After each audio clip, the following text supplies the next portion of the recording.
If you are here to present on an item today and have a presentation, please go to the podium to ensure that your presentation has been received.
Please take your seats. The meeting is about to begin.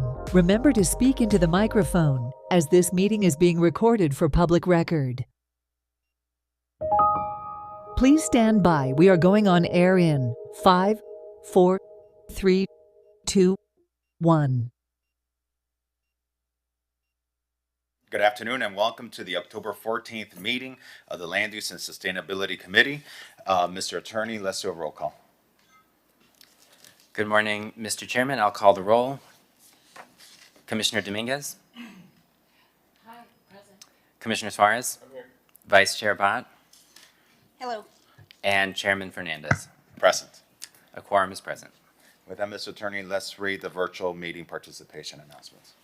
Today's meeting of the Land Use and Sustainability Committee will be conducted in a hybrid format, with members of the committee physically present in the commission chambers and staff and members of the public appearing either in person or virtually via Zoom.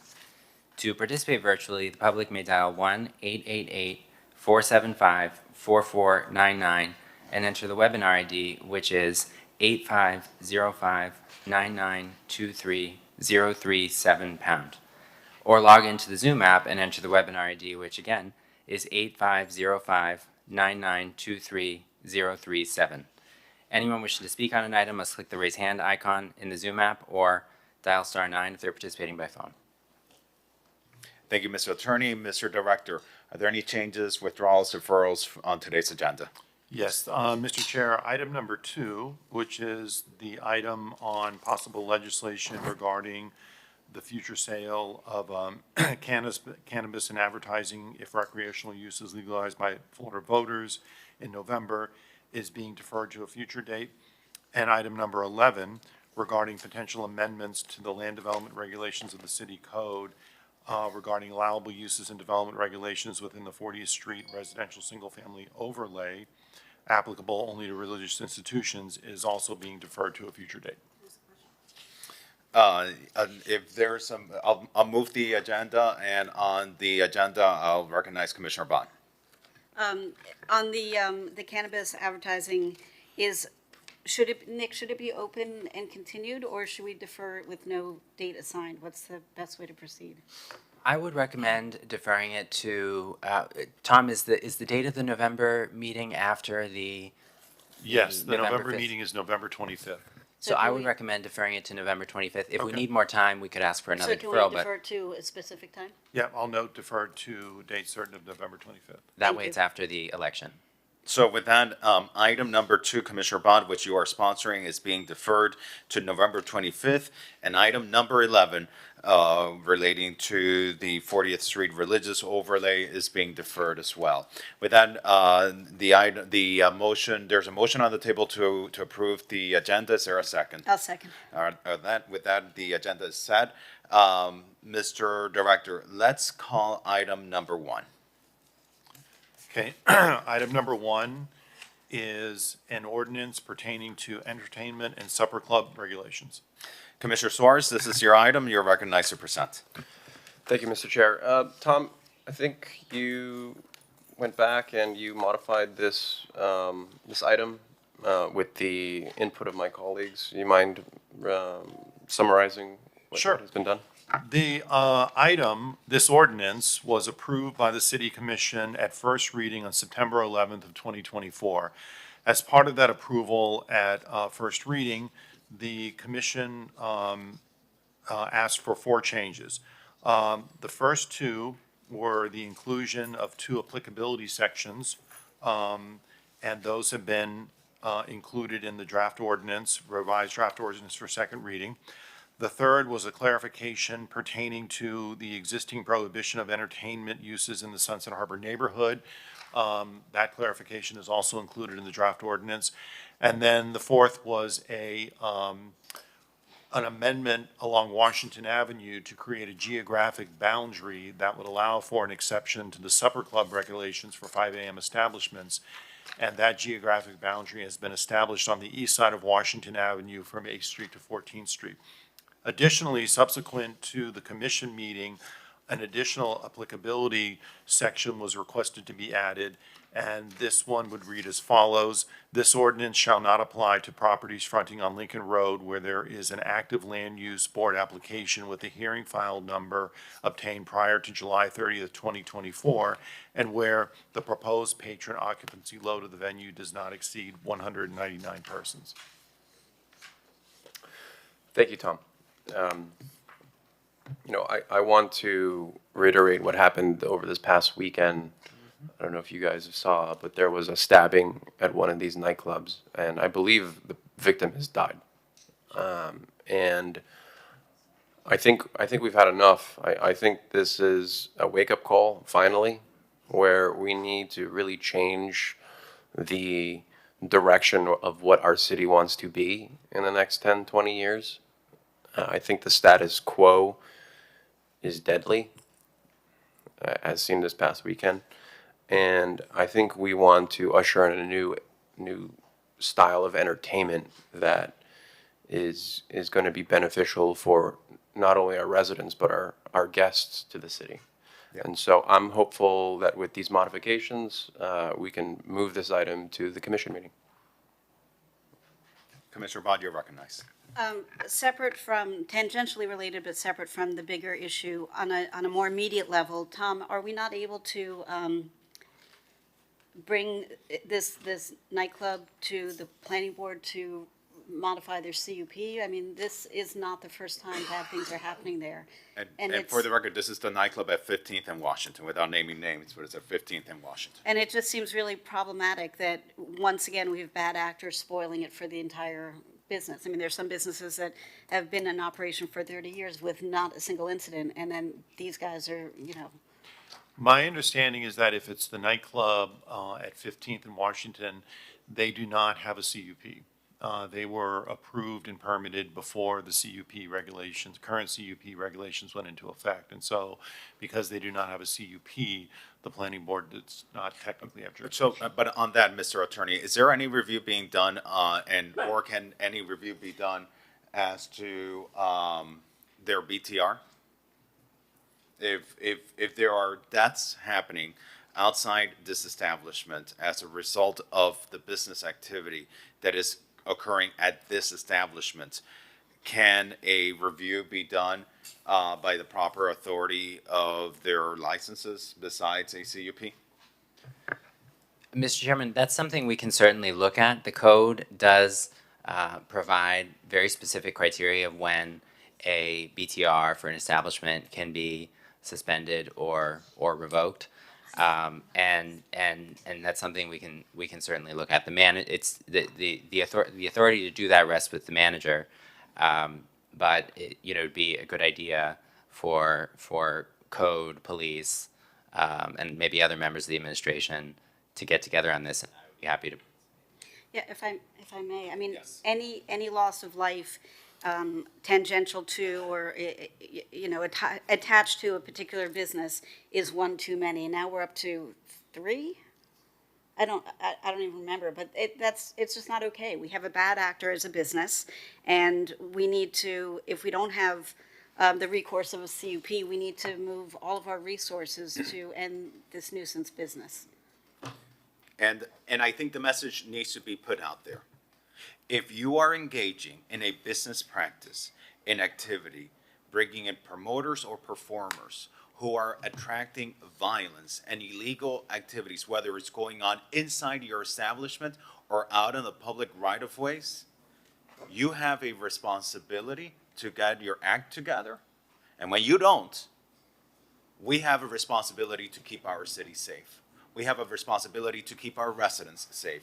We have a responsibility to keep our visitors safe. And if you don't get your act together, we'll get it together for you. Because we cannot continue to have a bloodshed of innocent lives in our community because of a handful of bad actors who are spoiling the fun for everyone else. Just one more thought on this.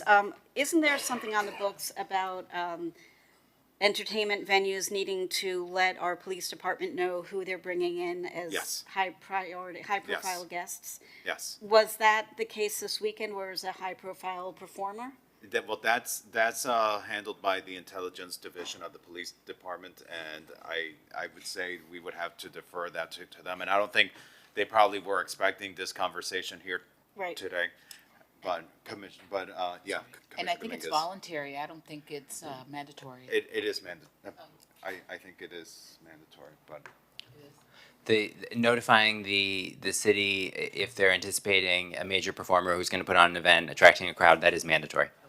It is mandatory, and the police department, through its intelligence division, reviews those performers and engages in conversation with the venue if there are concerns with those.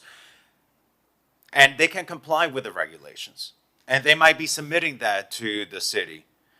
And even if they are, and there's still deaths going on there, something has to be done. And we have a responsibility, as a governmental entity, to uphold the safety. If we're having to pass regulations that are going to apply in our city because of the bad business practices of a few, we owe it to the good actors that we hold responsible, those who are attracting problems to our city. Commissioner Suarez, I commend you for this legislation, for trying to find middle ground on areas that perhaps should be excluded from this legislation, and trying to improve the area. The only thing I would suggest is, as it applies to the applicability clause. I see we've got the applicability clause for Lincoln Road for active applications on Lincoln Road for up to 199 people. I would just say, if we really do want to bring this type of establishment to the city that ups our game, I would just, in general, on the regulations, I would just change it from requiring a CUP when you hit 125 people, just a general regulation that once you reach the 199 person threshold, at that point, you need to get the CUP, just so that it's kind of more across the board, so that we make it easier for this type of establishment to exist in the city. That way, it's more uniform, so that Lincoln Road is not the exception, but more of the practice, that once you hit that 199 threshold, that then the CUP applies. I'm okay with that. Mr. Director, are you okay with that? Yeah, the current threshold is 199. And so what they were seeking an exception from was the proposal to lower that to 125. So we could take out the 125 and just leave it at the current threshold Right. of 199. Because what we want, I mean, and I don't want to speak for the sponsor, so correct me if I'm wrong, Commissioner Suarez, but I believe your intent is to encourage this type of use in our city. And I don't want us having a lower threshold on this for the CUP to discourage this type of activity, because going through the CUP process, it is rigorous, and it might hurt someone's business model having to go through that extra layer. Yeah, I think that's a reasonable request. Okay. All right.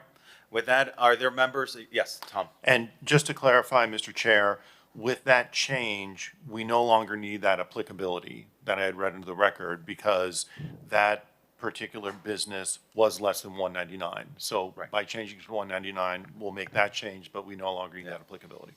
Because then what's going to happen is that you might have somewhere else another business, and then they'll want a CUP, and then all of a sudden you'll have Swiss cheese in good policy, and that's what I want to avoid. With that, are there members of the public wishing to speak on this item? If you're on Zoom, please raise your hand. If you're in person, please approach the podium, state your name for the record, and you'll have 2 minutes to speak. Welcome. Mr. Chair, thank you so much.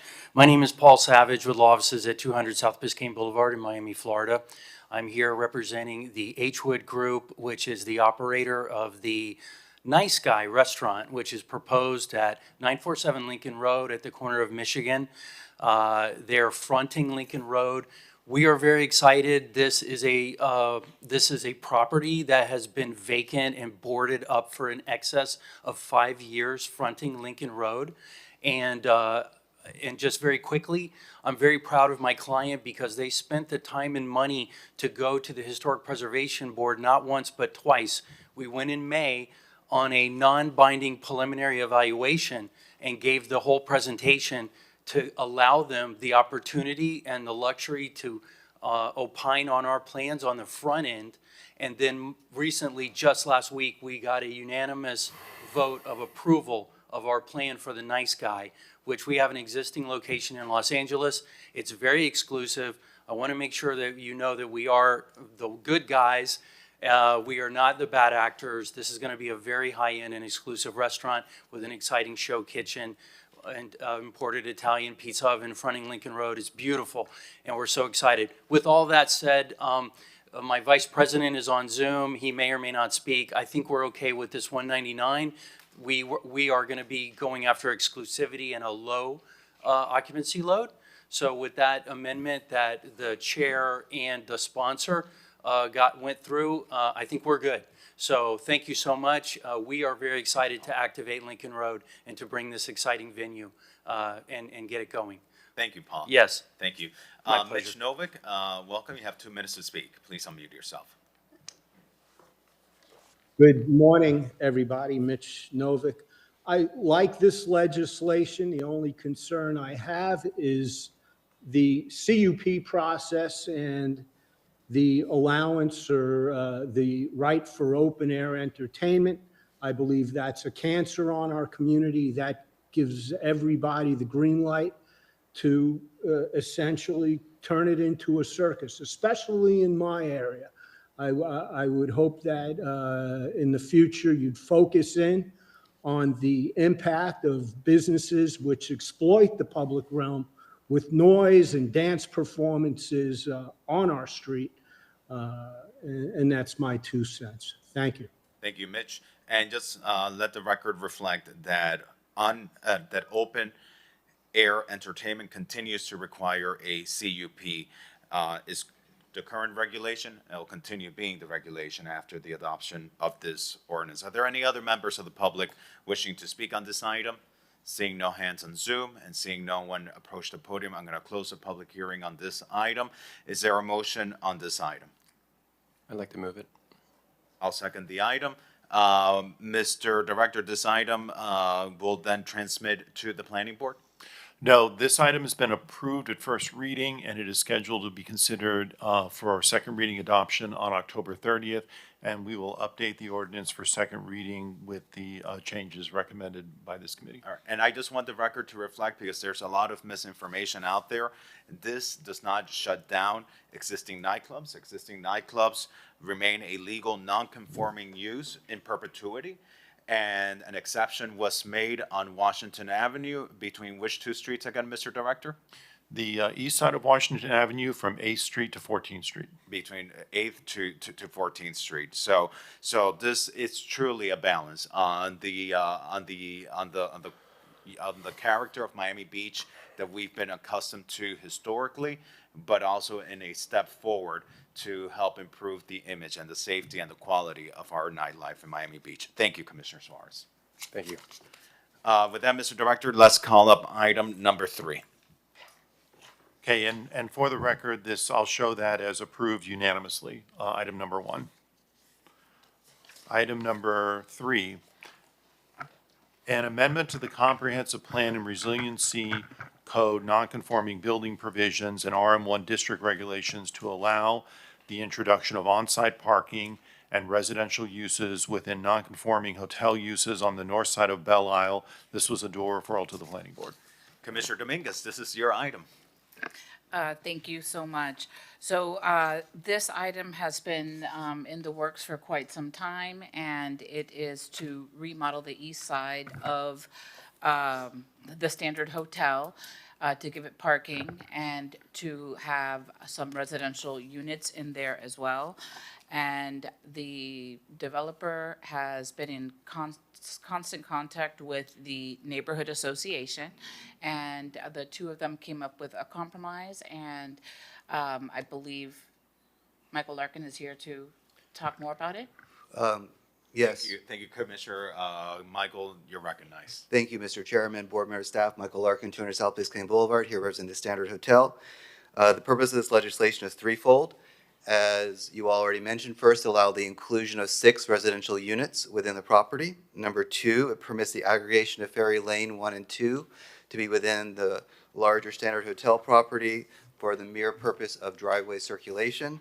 And the third is to reduce the automobile trip reduction that's already significant on the Venetian from 50% to 45%. We have worked very hard with BIRA for the last year in order to obtain their support, but we didn't stop there. We reached out to the single-family homeowners on Ferry Lane and Century Lane with Ferry Lane. At 4 Ferry Lane, we obtained a letter of support from Kim Martin. At 6 and 7 Ferry Lane, we obtained support from Romelli and Mr. Kotze. At 10 Ferry Lane, who also owns the rental building at 36 Island Avenue, we obtained support from the Edelstein family.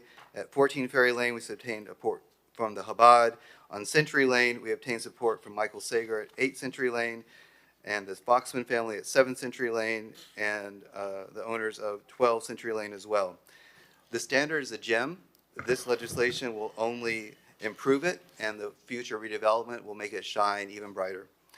I have a whole presentation I could walk you through, but I would prefer not to. I'm here to answer your questions, and we respectfully request your approval of this legislation and transmittal to the planning board. Thank you. Thank you. And just for the record, this does not touch the historic facade or anything like that. Correct. Of the Standard. This actually helps preserve the beautiful historic elements that we love in our community of the Standard Hotel. That's Mr. correct. Chair.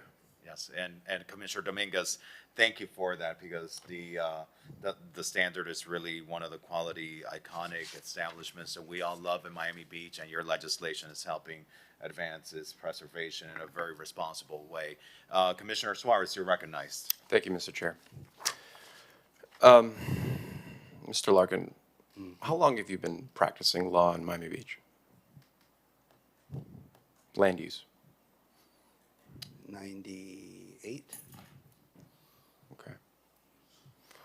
Are there any projects similar to this one where there's been a settlement agreement where you've personally brokered between a business owner and a civic group?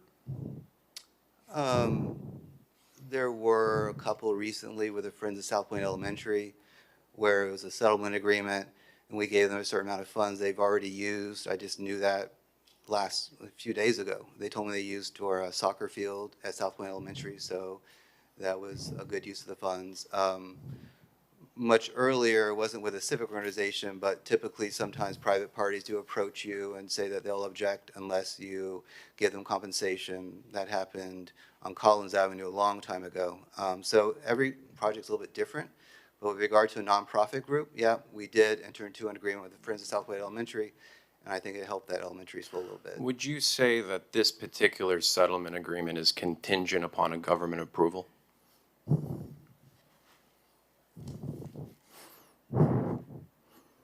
I don't think it was worded like that. Okay, well, I assume you're familiar with the cities and counties' prohibition on contingency fees as defined in our code, correct? Right. Yeah. PJ, can you pull up section 2485.3? The contingency fee.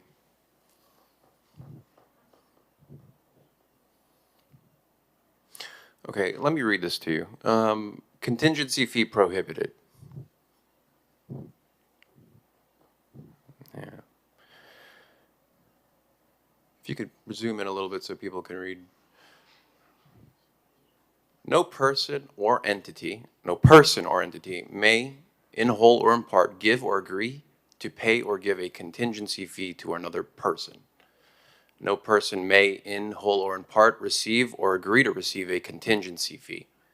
As used herein, contingency fee means a fee, bonus, commission, or non-monetary benefit as compensation which is dependent on any way or contingent on the passage, defeat, or modification of 3 parts. An ordinance, resolution, action, or decision of the city commission, any action, decision, or recommendation of the city manager, or any city board or committee, or any action, decision, or recommendation of city personnel during the period of time, the entire decision-making process regarding such action. Decision, recommendation, which foreseeably will be heard, reviewed by the city commission or a city board or committee. So you could end the slideshow, PJ.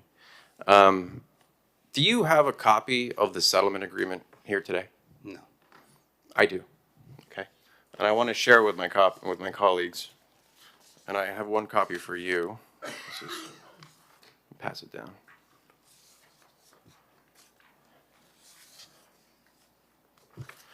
Would you like one, Mr. Larkin? There you go. PJ, now can you pull up the settlement agreement so that everyone can see, please? Okay, so here is a settlement agreement that was prepared by you. And I'd like to point out some serious concerns that I believe my colleagues should be aware of. PJ, if you could scroll to page 10, please.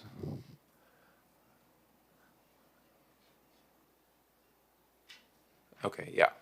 All right. So this is the section of the settlement agreement where the standard owner shall pay a total sum of $1.2 million to BIRA in the following 3 installments. Okay, part A, 30% within 15 days of execution, which apparently has already been paid. 30% within 30 days of a final non-appealable approval of the development approvals defined by 30 days after rendition of a design review board order, which has already happened, approving the project or the effective date of proposed legislation, whichever comes later. And lastly, 40% within 30 days of an issuance of a master building project in furtherance of the development approvals. These payments shall be made to a nonprofit entity established by BIRA for physical quality of life, and get this, lifestyle and cultural improvements to Belle Isle as determined by the not-for-profit entity established by BIRA. You could put the slideshow down. When I found out about this, the reason I found out about this was because of the person in today, Joe Ferrone, during the DRB meeting, told me that there was a $1.2 million payout. I couldn't believe it. I looked her up. I couldn't find her phone number. I knocked on her door. I went to her house and I knocked on her door. You know, I have serious concerns about the process we are witnessing here. It seems that this $1.2 million payoff is being tied to how we and our committees vote on this project. This raises serious ethical and dangerous precedents. Commissioner, I don't know what's happening on the outside, but I'm not going to allow a committee member to say that something that we are not a party to is influencing anyone's vote up here. So if you want to continue with your presentation, continue, but I'm not going to allow anyone to say that anything is influencing our decision making, because this is the first that I'm hearing of this. I have on my phone text messages being lobbied on this item. It is 100%. There is 100% a lobbying effort to pass this item. And so now we have a situation where a new entity has been formed and payments are being made contingent upon a government approval. While I don't necessarily blame the business owner for this structure, this feels like extortion. I mean, guys, what kind of precedent are we allowed to be set here by allowing a new business owner of Miami Beach to be shaken down based on contingent deals for $1 million? So, thank you. I just want us to be clear about something. We have nonprofit organizations that have worked with private applicants in the past to get public benefits for their organizations. The city has received public benefits as a result of projects that have been approved in the city. The park at 5th and Alton was a public benefit as a result of a project that was approved for the city. But that was done through an open, transparent process. This settlement But agreement that's was done. government. Government is subject to an open and transparent process. BIRA is a neighborhood association, and they're not subject to the same rules. So I'm just providing Correct, context. and I totally understand that, but there is literally a law that prohibits a contingency fee. And this is, and the way this settlement agreement is structured is that it's contingent upon our approval. There's being a gamble is being made on how we and our committees vote on this project. And I think that's highly disturbing, and it's against the law. And if you don't mind, look, I called the owner of the Standard when I found out about this. I called him, and I go, how did you feel about this? And he was upset. He was livid. He's like, yeah, I didn't want to pay a dime. And he said this is the first time he's worked in Miami Beach. This is the first time he's met Michael Larkin or did business with Michael Larkin. And at the whole time, he felt like he was getting shaken down. He also told me that this undergrounding, this settlement agreement was supposedly to pay for undergrounding wires or sidewalk improvements. But if that was the case, that should have been a proffer to the city by the business owner. It shouldn't have been done through a backdoor deal. BIRA doesn't own any property. They're a neighborhood organization. They have sole discretion whatever they can do with this $1.2 million. And so I find it highly disturbing that these deals are being made on the side for 7 figures, where it's dependent on how we vote. Look, I like this project. I love the project. I like that we're enhancing the standard. It's going to be beautiful. I don't have a problem with the project per se. And in fact, if you look at that agreement, most of the agreement covers really good quality of life stuff like parking, noise, hours of operation, no special events. It's great, but it shouldn't cost $1.2 million. I mean, seriously, what kind of precedent are we setting here if we allow this Commissioner, to go forward? let's wrap up because we have other commissioners who want to be recognized, including the sponsor of the item. Sure. So public benefits are not anything nefarious or to be embarrassed about. Joe's neighbor is paying the city almost $1 million for their air rights agreements. So public benefits happen all the time. And to try to make this out to seem like it's something hidden or nefarious is wrong. And the community deserves to get undergrounding and deserves to get funds to pay for things that'll make Belle Isle better. So I'd like to continue with the item and see if we have the votes to pass it. Well, thank you. Thank you. Mr. Attorney. And I'm glad the Inspector General is here because I just need to know, I need to have clarity. Mr. Attorney, an ordinance was put on the screen. Explain to me that ordinance. I'm being hit from left field with all of this information that I didn't have before. So explain to me this ordinance. I'm happy to walk you through the ordinance. Before I do, I just want to set the stage a little on the kinds of settlement arrangements that people enter into before a land use board approval, because parties are always encouraged to settle their potential objections to a project or design changes that are requested or operational conditions. For example, the park in North Beach that we're getting on Ocean Terrace. Well, that's a different story. So what this code section deals with is third-party arrangements with lobbyists or other individuals who are appearing before the city in support of or in opposition to an item, right? So I just focusing on the sort of settlement agreements that people enter into before projects are approved.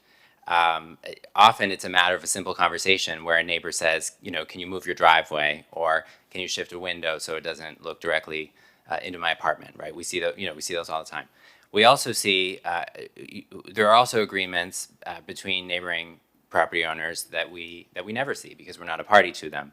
So this one is I will say it's unusual in that we have a copy of it at all and we're able to see it.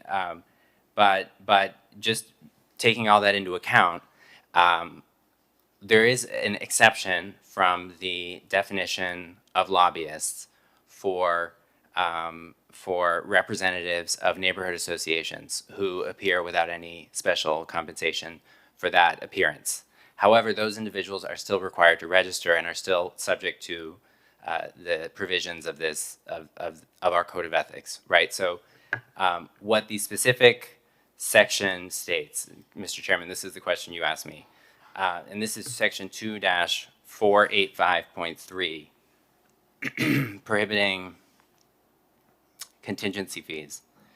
What the section states is no person or entity may, in whole or in part, pay, or give, or agree to pay, or give a contingency fee to another person.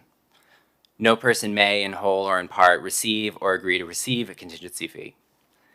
As used in the section, contingency fee means a fee, bonus, commission, or non-monetary benefit as compensation which is dependent on, or in any way contingent on, the passage to fee or modification of a number of city actions that Commissioner Suarez walked you through, right? So I think, this provision is not implicated because a neighbor agreed to changes to a project, to operational conditions. It's not even implicated because a neighbor agreed to, or a neighbor or a developer has agreed to pay monetary payments to the neighborhood association. But what would implicate this section, just to be very clear, what would implicate this section are payments that are contingent on the outcome of a city decision, of a city approval. So if the agreement addresses, and I'd like PJ, if you could, to put it up again. Yep, it says it right here, with 30% within 30 days of the final non-appealable approval of development approvals, defined as 30 days after addition of the DRB order approving the project, or the effective date of proposed legislation. Right, so that's that second payment, and then And who is responsible to abide by the terms of this ordinance? Is it the applicant? Is it our residents? Like who's responsible for that? the code sec, and just to be clear, it's the second and the third payments that would implicate this section, but the responsibility is on anyone who's appearing before the city, right? So it could apply to a lobbyist, it could apply to an individual exempt from the definition of lobbyist, but is otherwise required to register, like a neighborhood association. Frankly, it says no person may give a contingency fee to another person. It's written, the code section is written very broadly. Now, I will say that this section is within our code of ethics, so it is subject to enforcement by the Miami-Dade County Commission on Ethics. Okay. I think we have to be very careful because I do think that neighborhood associations are independent entities. They're not part of the government. They're neighbors who come together to look out for the best interest in a much more localized way for their neighborhood. And we all the time tell lobbyists to contact the neighborhood associations. And neighborhood associations look out for their best interest, and they enter into these agreements. And I think that the action that we take on something like this could end up hurting neighborhood associations throughout the city, depending on the precedent that we set here. Associations should be able to meet with project applicants. Associations should be able to seek benefits for their neighbors. That is nothing unheard of. It's happened in the city historically. I think we should be aware of it. Frankly, I don't like finding out about it in this setting. And I think, Mr. Attorney, we need to work on language to make sure that there's proper disclosure and transparency on that, because I frankly really don't like sitting here and having this thrown at me, especially when people speak to me on a very frequent basis about these items. So I really don't like being surprised in this way at all. So there needs to be a level of transparency here, but let's be very clear. Our own government engages in this activity. Our own government. We have received a number of benefits for the community, for the public, through projects that we approve. It's how we ended up with a beautiful new park at Fifth and Alton. It's how we've ended up with so many other public benefits throughout the city. It's through agreements like these, except this one is being done by a private party, by neighbors who are fighting for their own individual interests for their neighborhood. It's not to personally enrich one resident. It is an agreement that enriches the neighborhood, that enriches the common good of the Belle Isle neighbors. Commissioner Suarez. Yeah, let me speak to that, because I understand that you mean well, Mr. Fernandez, but in reality, only 3 people are receiving $1.2 million. This was a newly formed entity that is maybe a month old, and there's only 3 signers on this check with completely no oversight, no accountability on how this $1.2 million is going to be spent. Wait. Hold up. The Belle Isle Neighborhood Association has been long existing. It's no different than the city commission. But It's the like the entity that's I being have paid. the floor, Commissioner. I have the floor. It is like saying that the 7 members of the city commission are benefiting from the $1 billion budget of the city. No, absolutely not. We are acting on behalf. We are the stewards of the public. We're acting on their behalf. Any neighborhood association, you'll have a handful of officers, 2 or 3 officers. That doesn't mean it's benefiting or enriching those 2 or 3 people. They're acting on behalf of their residents, no different than how the 7 of us act on behalf of the constituents of the city of Miami Beach. If the payment was being made to BIRA, that would be a valid point, but it's not.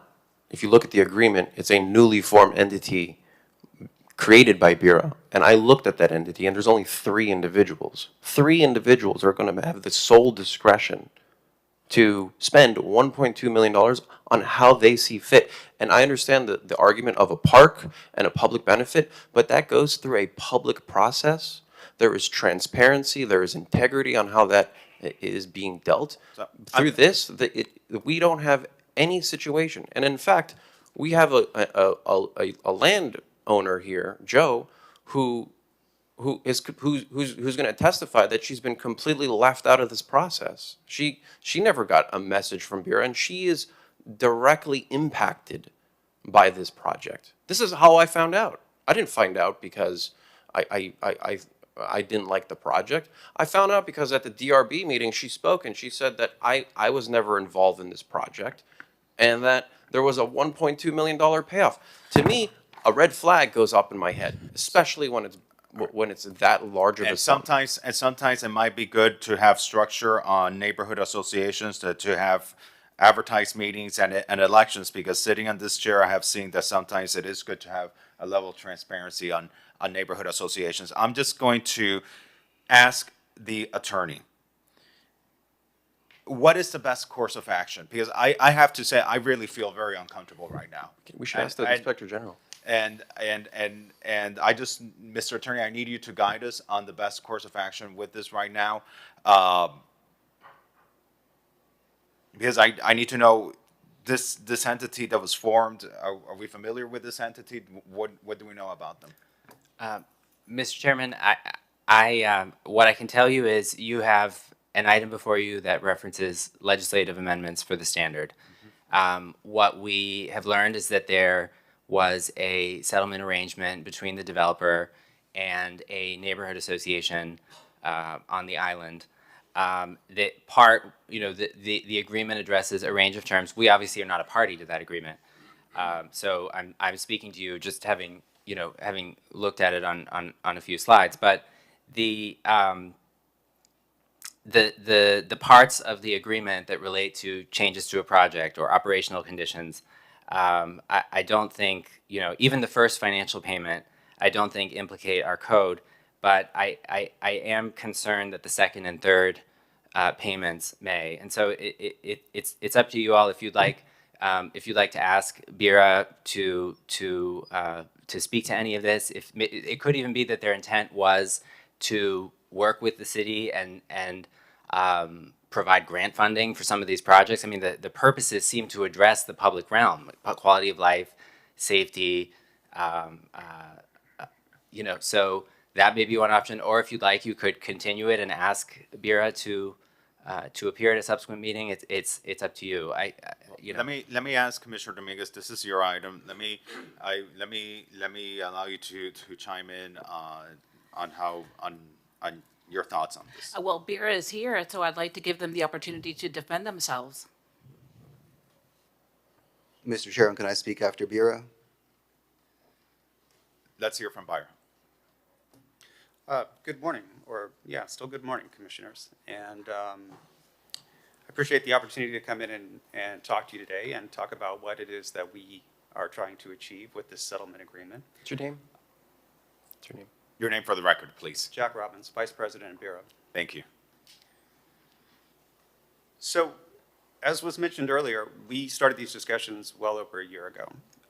Commissioner Dominguez brought the parties together, let us know that the standard was interested in a redevelopment plan, and encouraged us to work with them, and we did so. Over the course of a year, we've had many, I think, collaborative, productive meetings, and you see the results of that now that you have the copy of the agreement, Commissioner. You see the results of that yourself. So for the benefit of Belle Isle and Belle Isle residents and Belle Isle visitors, I think this is a big win for all parties. Now, you mentioned that you had spoken to the owner, and I would say that what you conveyed based on your conversation is very different than the discussions that we've had. By the way, all represented by legal counsel, both Bira and the developer, and the owner of the standard participating in those as well. So I can't say the nature of the conversation that you had with him and what he may have communicated to you, but that's certainly different than the perspective that we have today. Now, with respect to the community benefit itself, it was important to Bira that we set it up a separate nonprofit entity because for precisely this reason, we did not want there to be an appearance that Bira was taking some amount of funds and spending it on whatever we choose to do without governance, without any plan. So we chose, again, with legal guidance, to establish this nonprofit entity. It is new. The reason that there are 3 names attached to that, as you probably find in SunBiz, is that's how you set up an entity. You have to have officers. So the officers were named. It was set up by our attorney. There is a plan to begin our governance process where we will name not just the 3 people who are registered as SunBiz officers today, but other members of Belle Isle Residents Association, and potentially people outside of Bureau. We have been talking about perhaps having some member of city staff or even the commission, if they would be willing to do so and like to do so, to be part of that governance process, so that the expenditure of funds over a period of time is open, is transparent, and is part of the community discussion.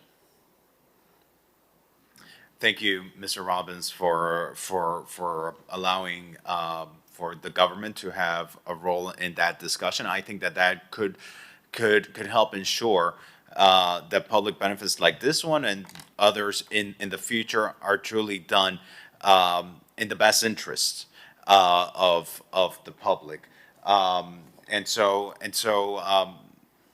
I'd like to open up the floor to members of the public who would like to speak. If I could, Commissioner, just one more comment Yes. about transparency, because as I said, we've had meetings over the course of a year moving in this direction, but there have been notices from the city to Belle Isle residents regarding this redevelopment. There have been notices from Bira, and in fact, there was an open meeting that all community members were invited to. The standard themselves conducted a community meeting that they sent multiple mailings to. Bira sent multiple notices to our email distribution. So I just want to make clear that none of this has happened in a vacuum, and there's never been any attempt to hide what we were trying to accomplish. The community benefit was discussed in many of these meetings.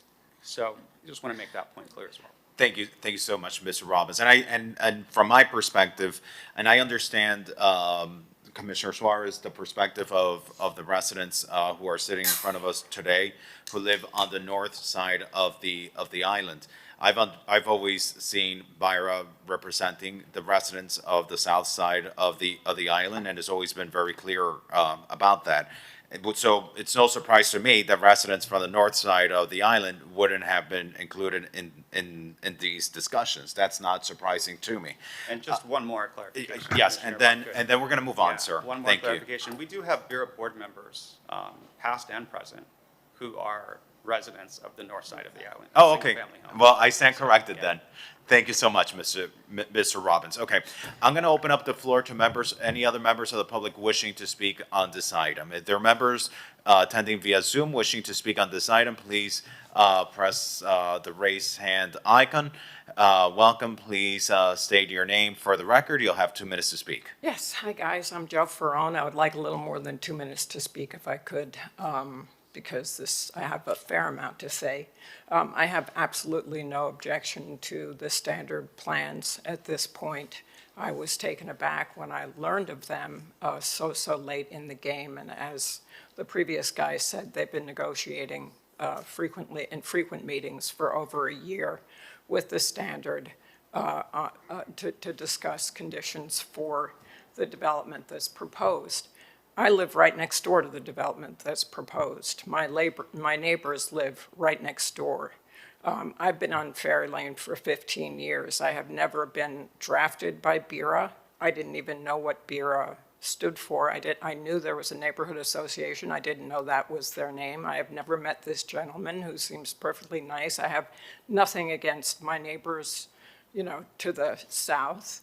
But BIRA does not represent me. It never has. I've never received a single notice or email or invitation or anything from BIRA.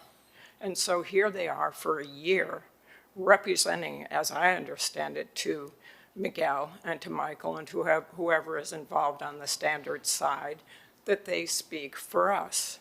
If I were going to have a party at my house and there was going to be extra cars and maybe a little extra party noise and what have you, I would tell my neighbors. I wouldn't go across to South, Island Avenue and tell everybody who lived in the condos there. It has nothing to do with them. Nothing. So here they are, meeting for a year. Unbeknownst to us, we were told at absolutely the 11th hour about this whole thing and invited to a nice party, but the deal was already done.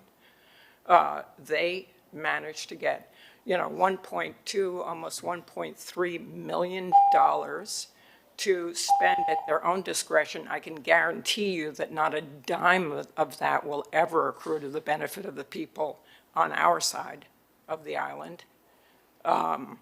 And it is weird, and I think, to me, it sounds like extortion. I think that, I was angry with Miguel because normally in this process, what's happened in past years when there was a development proposed for the standard, they were all over the residents of Ferry Lane and Century Lane to some degree, but it really affects us the most. And basically, we would work out a little deal. I mean, there's nothing wrong with, with being a good neighbor and saying, okay, we'll make sure that the trucks don't come down, after 5 o'clock, or they're not going to come barreling down your street, or if there's any structural damage done to the immediately juxtaposed buildings, we'll take care of it, we'll take the responsibility. This whole deal, and because BIRA represented that they were speaking for us, that never happened. It's the first time that never happened. Thank you. I was really pissed off about it until I found out that the people I'm really pissed off with are those people at BIRA whose names I do not know because I've never met them. Thank you, ma'am. I'm sorry. Have I have to said move that they on. represent my concerns. They patently do not. Thank you. And I think they should be called BIRA South Thank island you. residents. I appreciate Yes. your comments. Thank you for attending. Any other members of the public wishing to speak on this item? Seeing none in person, seeing none on Zoom. I'm going to bring the discussion back to the dais. So we have this item before us. I do believe this is a good item. I do believe that this is an item that helps the Standard Hotel. I don't think that the residents of the Belle Isle neighborhood did anything wrong in advocating for the needs of their neighborhood and entering into an agreement, just how many other associations may do in other circumstances, entering into conversation with an applicant. I think if I were the applicant, I might be thinking perhaps of reaching out to other neighbors, that perhaps communication may not have been as robust as with the neighbors on the south. But this is a good item. This is something good. This improves an important asset in our city and helps ensure its future. So I think it is proper for this item to move forward today, but making sure that the residents on the north side of the island are not forgotten about. And they clearly, as we're hearing today, don't feel represented by the neighborhood association, and they deserve to be represented as well. Commissioner Bond, you're recognized. Thank you. I think everybody is supportive of the project moving forward. I think what I'd like some clarification on, Mr. Attorney, is if there are concerns about the drafting of the language of this agreement between private entities, is that something that can be bifurcated and handled separately, or is it not an issue? Because I'm going to I'd stop like you there. Hold up. I'm sorry. This is an agreement between two independent parties that we're not a party to, two private parties. May I restate my Yeah. question? I don't think if there is a problem with the way the language is drafted, can we move forward with approving? I'm not clear that there is, because you said on item number 1, there was no implication, but on B and C there might be. So, but it's not the city's issue. The city is here to opine on whether or not the project should move forward. If there is an issue with the language in a legally binding settlement agreement, is that something that the two parties have to take up amongst themselves and address, or what do we do about that? Because I don't know, I'm not a lawyer or a land use attorney or whatever, so I don't want to get involved with that. If it's fine, it's fine. If it's not fine, they need to fix it, but in the meanwhile, the project should go forward. So how do we do that? The agreement itself, as you stated, Commissioners, is an agreement between two private parties. So, and those parties are in the room. I don't want to speak to what their intent would be with regard to their agreement. Where the city is involved is that our code prohibits contingency fee arrangements of the nature of the second and third payments. Because that's part of the city's code of ethics, it's not enforced by my office or the city clerk's office. It's enforced by the Miami-Dade County Commission on Ethics. So I think if you're asking, does this prevent you from moving the legislation forward while any potential renegotiation or any potential ethics investigation proceeds? I think those could go separately. I mean, I think it doesn't hold the commission back on the legislative matters. But do the ethics considerations, whether or not there are any, they don't affect us as a government? That would be between the two parties of the settlement, right? That's because right. We didn't negotiate any part of this. We did not. No, we did not. So yes, it that's doesn't right. affect us. So I would move to move this item with a favorable recommendation, and then the private entities will have to figure out what they want to do about the language. Mr. Chair, On the motion to approve the item, Commissioner. Mr. Chair, Yes, on the motion. our Inspector General was the director of the ethics of the county. I mean, I don't know if he can come up and speak to this. And, I mean, certainly, I don't feel comfortable voting on a matter where my vote is going to potentially make someone a millionaire. Okay, I think that's highly inappropriate. I'd love to see what Joe Santorino says on the matter. And I think the best course of action is to really defer this for now, for 1 month, to the Ethics Commission and see what their opinion is on the matter. Because, I mean, the code is the code is pretty plain language that any person or entity receiving or giving money based on a contingency of a government approval is strictly prohibited. So I believe that is a private matter between two private entities, and that is not anything that the government is involved in. And I am not making my decision based on something that I'm just finding out today, and I don't think any of us should be making our decision based on a settlement agreement between two private parties. That's not how we do land use in our city. We should be doing land use policy as it relates to how is something going to affect traffic flow, how is something going to affect the character of a historic building, is it contextual to an area, and that is the policy that we have before us today. We don't have a policy and a recommendation based on a settlement agreement that I'm just finding out about today.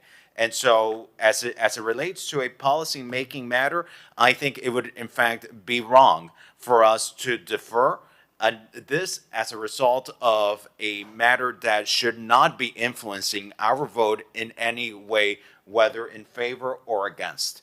And I think it should be up to the residents who feel that anything was done wrong to file an ethics complaint about this.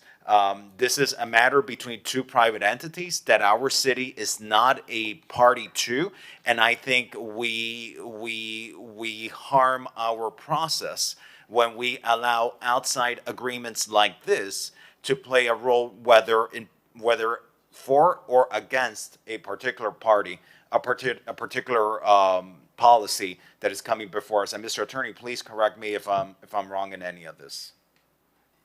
It's the board's prerogative whether you want to proceed with the legislation. It's entirely your prerogative. Okay. I think I personally believe these agreements should not be influencing us one way or another.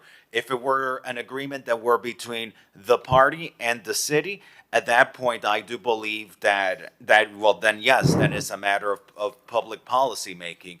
But in a situation like this, I don't believe that we should be holding up policy that's important as a result of a private agreement between two entities. Because in the future, people could enter into agreements just to derail policy making. It's not how policy making should work in this instance. Let me respond to that, Commissioner. I just want to be very careful about the precedent we are setting here today. Okay? I think the community benefit of noise, quality of life issues is great. But just think about for a second what we are doing here. We're going to be voting on a matter that's contingent upon our approval to literally make someone or three people millionaires.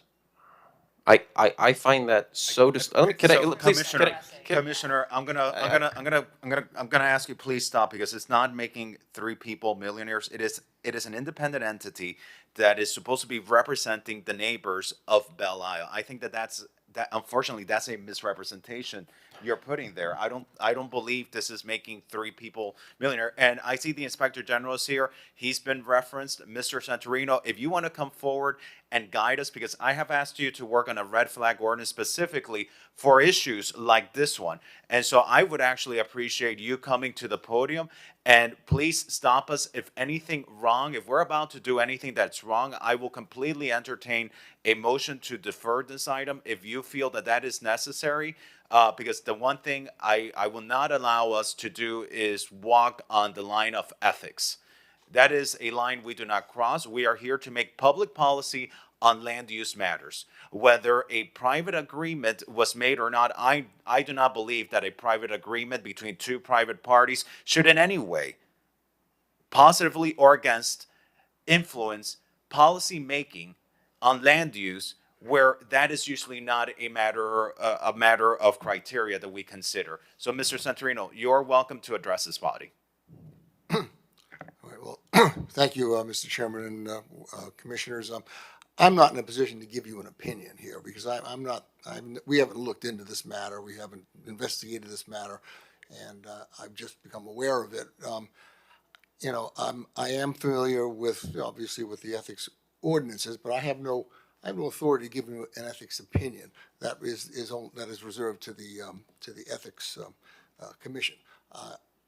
I am familiar with this provision. I'm not aware that it's been applied in this situation. However, the language, as you know, the city attorney has indicated, is a very broad language. So I can't tell you that the existing ethics commission might not find it to be in violation of the ethics provisions. That's something that would have to come from them via a request for an opinion. Then that request could come from the city, it could come from the parties involved, from anybody connected to it. I agree that it's between two private parties. The city is not, committing a violation in this situation because it's not a party, it's not approving any agreement. I would be concerned about it, that insofar as the city attorney feels and has given that indication that the broad language in that ordinance could be interpreted to apply to the situation. And the only way to clarify that or get that issue resolved would be to get it to the ethics commission and get an opinion from them, and everybody then would know which way things are going. I would think that if there is a problem with it, probably, since I don't think the contingency, any of these contingency type payments have been made, there's a chance to amend the provision, maybe to avoid that. Mr. Santorino, let me ask you, the outcome of any review by the Commission on Ethics on the private agreement, what influence should that have over our decision on the policy? Should it weigh one way or another on this zoning policy? Well, I'm the advocate not just of following the law. I'm an advocate of public trust and avoiding doing anything that might diminish the public trust. So if there is a sense here that it would be better to have the ethics committee weigh in before you take action, the only consideration there is not the legality of it; it's the perception of whether somehow, by virtue of the city taking action, you're in effect going forward with at least something that somebody's raised a question about. I'm not saying that there's any violation here, but I would rely on them to do it. So I think that's a judgment I think ultimately as public servants we have to make every time we do anything. Is there a public trust issue here or not? And that's something that you obviously should think about, but that's not something that I can at this point give any direction to. And Mr. Attorney, can this commission request an opinion from the Commission on Ethics before we move forward? Is that something that the committee can do? Yes, we can do that. Yeah. Okay. Well, given the comments placed on the record by Mr. Santorino, then I believe that would be the most appropriate thing to do, because as you mentioned, it's not necessarily the legality. It doesn't mean that this item can't move forward, but it's the matter of public trust and public perception that matters just as much. And if an action that the city is not a party to, is creating that situation, then it's something that we need to consider. But I just will put on the table. I'm glad that we're having this discussion, because I think the three of us sat in a committee meeting probably 3 or 4 months ago where I brought an item relating to transparency of neighborhood associations. Formalizing neighborhood associations, having public meetings for neighborhood associations, having advertised meetings and advertised elections with set geographic boundaries. Everything that was mentioned today that was not done with this. And the item was turned down. It is precisely because of situations like this why I proposed that. Because neighborhood associations do represent residents. They do engage with applicants. They do play an important role in the process. And residents today are complaining that perhaps something should have been more transparent, that perhaps they should have been more represented, that perhaps a geographic boundary should be better defined so that people can know who's being represented by whom and who is not. And so, it's just something for us to keep in mind in the future. Number one, neighborhood associations don't act on behalf of city commissions. But number two, perhaps we need to enhance on the transparency that we have in place and formalize some of these neighborhood associations so that we don't find ourselves in this type of situation again in the future. Commissioner Suarez, thank you for advocating for the public. What I don't want this to look like is that the residents did anything wrong or illegal, because they did not. The residents of Belle Isle were advocating for their neighborhood. In a private agreement between two parties, just how many other organizations may have done in the past. And Commissioner Dominguez's item, I think is a very good item. And it shouldn't be publicly tainted in any way in the public's perception of it, because of a private agreement between parties that the city is not involved in.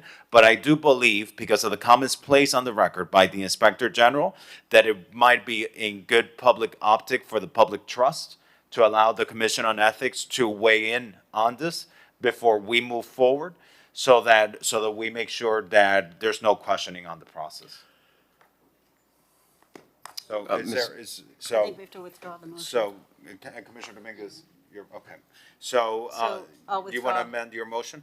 I'll amend it to refer this to the Ethics Commission and hopefully get a response so that we can hear it and vote on it next month. And do we think that might be possible, Mr. Attorney? I will reach out to them today and find out what their timelines are generally. Okay. So, and we need to work on two things. Number one, disclosure.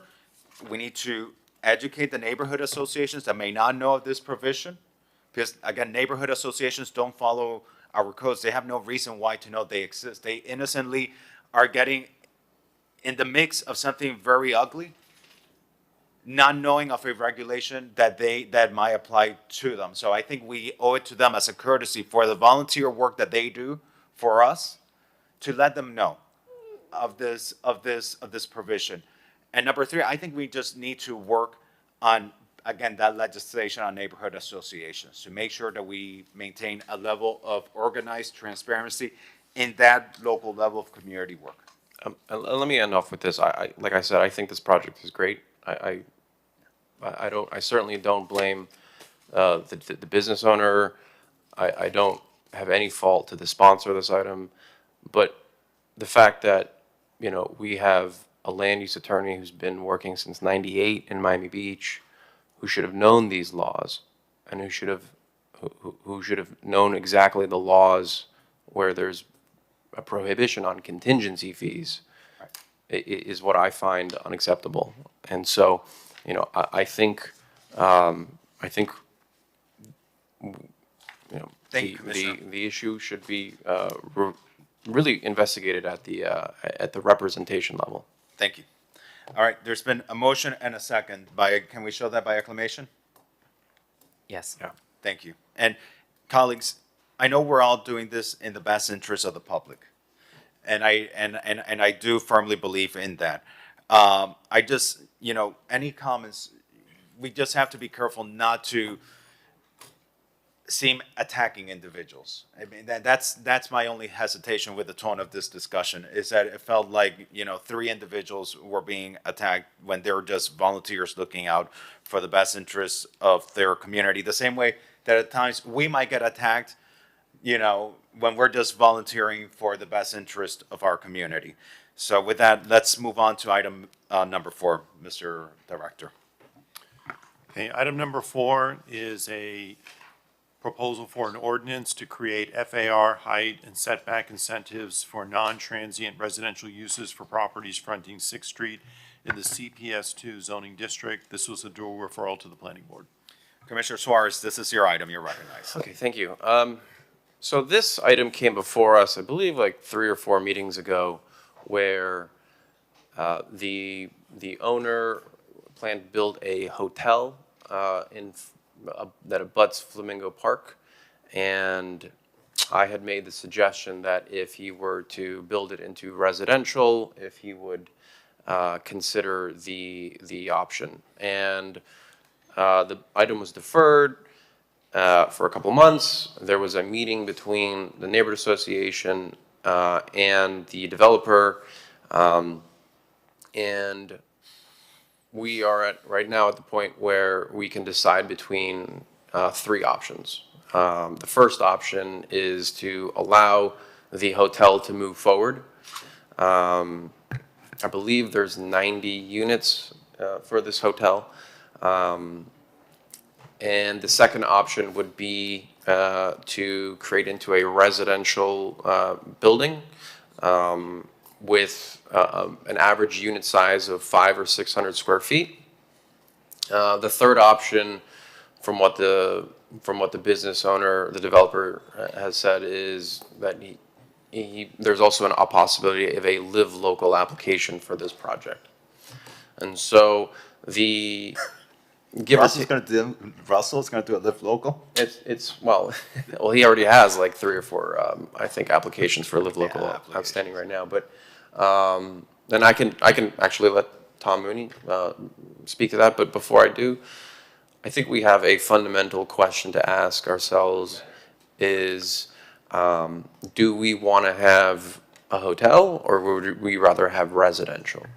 And so I think the trade-off would be right now is 75 feet for a hotel. And I believe there's 90 units, like I said. They're going to be very small units. I think they're like 200 square foot on average. The proposal here today would be for 145 feet with an average unit size, I think, of like 500 or 600.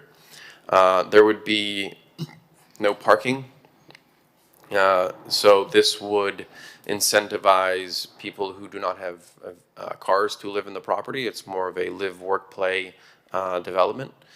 And, look, I think the issue is worth exploring. I think at a minimum, we should send it to the commission to see how everyone feels on the issue.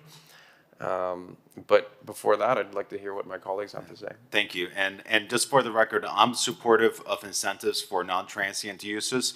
What I don't support is going from 2.0 FAR to 4.5 FAR, going from 75 feet to 145 feet. That is where the developer needs to improve a little bit. But Commissioner Dominguez, you're recognized.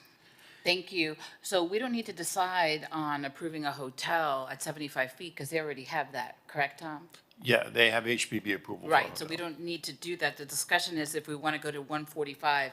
At the last neighborhood association meeting, the residents were very much against it. They'd rather have lower height, even though it is a hotel, rather than having 145 feet.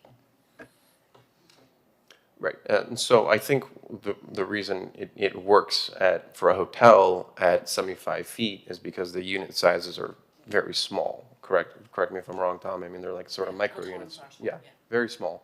And again, do we want to have more hotels in Miami Beach? I think we have thousands coming online in the next 5 years. Hotel use is going to be the most impactful on any neighborhood. It is the most intense use. And considering that in this sort of intersection, you have a Publix, you have Target, you have a church, and now you're going to have a hotel, I can only imagine the sort of the traffic and noise issues that you're going to see right on the, adjacent to Flamingo Park.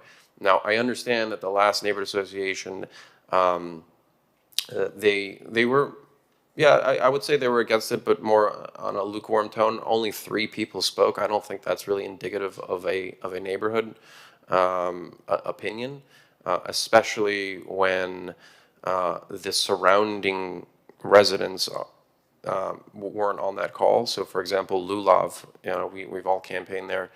They're the ones who are going to really feel the impact of this, and they're very typically low income. They don't really want to disturb anyone. They don't really come to public meetings. And so we're going to have a situation where we're going to be bringing in transients 365 days a week. Think about Memorial Day, think about spring break. It's no longer going to be a quiet neighborhood in that part of Flamingo Park. It's going to be very intense. And look, I campaigned on being against transient uses, and I think we have an opportunity here to at least bring this to the commission and continue to engage with the developer to possibly, maybe bring this down. And I think the reason why, the FAR increase is because he doesn't want to have 200 square foot unit sizes for residential. It's impossible.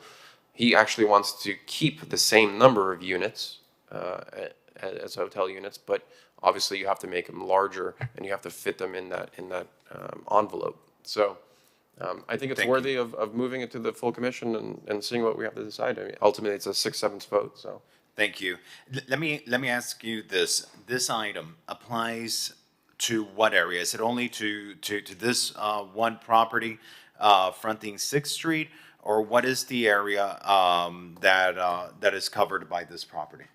I'll let Tom speak to that. So based on the referral, the proposal was only for a single property that fronts on 6th Street and Lenox Avenue. It's the project with the approved hotel project. So is that something that we can approve legislatively then, if there is an increase in FAR? Is that something that can be legislatively approved by initiative of the city commission? Or is that something that a private property owner would have to seek an alternate process? That would require that the application to the planning board be filed by the property owner. By the property owner. So I think, the property owner needs to consider this is something that they're interested in. It should be a private application by the property owner. I'm just going to, be clear about this. I think 145 feet, it is extremely out of context with this area of the city. You have the shops at Alton and 5th, that's 75 feet. You have the building on the south side of 5th Street and Lenox Avenue. That's 75 feet. Then you go east of Lenox Avenue, and you have the Target that's there. That's 50 feet. And so it's this contextual decline in height to the very low scale buildings that define this area of the historic district. To now go in an area where you have 75 feet, 50 feet, and insert 145 feet, it just doesn't seem within context of the area. If the property owner is able to find a way to transition from transient to non-transient through a more modest request, well, that's something I would be open to. But to go from 2.0 to 4.5, that's a lot of massing. That is a lot of massing that we're going to be adding in there that doesn't exist today, that is very much out of character, I believe, of the area. And I'd be concerned that the height, especially the height, right now you drive south on Lenox Avenue, and you see it makes sense. It really has been, done very methodically, where you maintain the height closer to Alton Road. As you penetrate further into the historic district, you see that reduction. And I think that this, at this level, could harm this. So that's my thoughts on this. I think that there should be room to explore a transition to non-transient, but with a much more modest request. I don't know if there's other comments from the dais on this item. So I also mentioned that, developer said there is also an option for live local. Tom, is that true that this property could be used for live local? This property is located within a commercial zoning district, and they are eligible to make an application. Yeah, but I'll tell you, Commissioner, I'm not gonna, a developer can always file an application for a live local. But, I'm not gonna govern based on threats from a private developer. If that's what that developer wants to do, that'll be the decision of that developer. Is there any other comments from the dais? You said what I was going to. All right, there are members from the public wishing to speak on this item. If there's anyone on Zoom wishing to speak, you can raise your hand. All right, is there a motion before the body? So I'd like to move it to the commission. Yeah, I don't support moving this first. So if we wanted to work with a developer, we would just defer to another land use and have. We can defer. Okay, let's defer. Motion to defer, okay, I'll second a deferral. By acclamation, let's show the item as deferred. I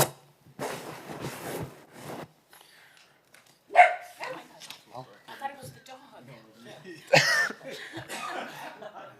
He touched my back and then there was a dog. Okay. That was not my dog, by the way. No, yours is an angel. So far. All right. So, Mr. Director, let's go on to item number 5. Okay, item number 5 is a request for the administration to explore and provide options for establishing new resiliency best practice parameters to ensure that the porous concrete pavers and bioswales are used in new development to help mitigate new normal flooding events. Commissioner Bond, this is your item. You're welcome to recognize. Sorry, it's busy petting the dog, which really takes precedence over almost anything else. Yeah, I mean, I'm going to turn this over to Tom to talk about a little bit, but we see increasingly intense rain happening, and every little bite at the apple we can take to help ameliorate the flooding that happens as a result would be great. There are 2 houses in particular that I pass by all the time that are, one's in Mid Beach and one is in North Beach, and their front yard has been completely replaced by concrete. And I don't know if there's a possibility to do something about retrofitting, do a survey of yards that would not come up to this code. But I think we need to improve this prospectively as much as possible, and I would also like to talk about the possibility of how to sort of retrofit for places that have paved over their entire front yard to become parking with no drainage. So, Tom, if you don't mind. Sure. Based upon the direction of the Land Use Committee at the last meeting where this was discussed, which was in June, we've come up with some updates. The first update pertains to increasing and enhancing porous attributes of driveways and walkways in residential districts. And in this regard, we've come up with some draft amendments to section 7.2.2.3.b of the LDRs, which regulates the minimum pervious area requirements and open space requirements in single-family districts. If there is support for these proposed amendments, which we provided the text for, since this was a dual referral to the planning board, you could endorse these and then give us direction to bring those to the planning board. The other amendment that we suggested is with regard to minimum porous requirements in surface parking lots. And we've come up with a separate text amendment to section 5.3.11.c, which would mandate enhanced minimum pervious area requirements and porous paving requirements for future surface parking lots. And again, because this was a dual referral to the planning board, this is something that we could take to the planning board as an ordinance if endorsed by the Land Use Committee.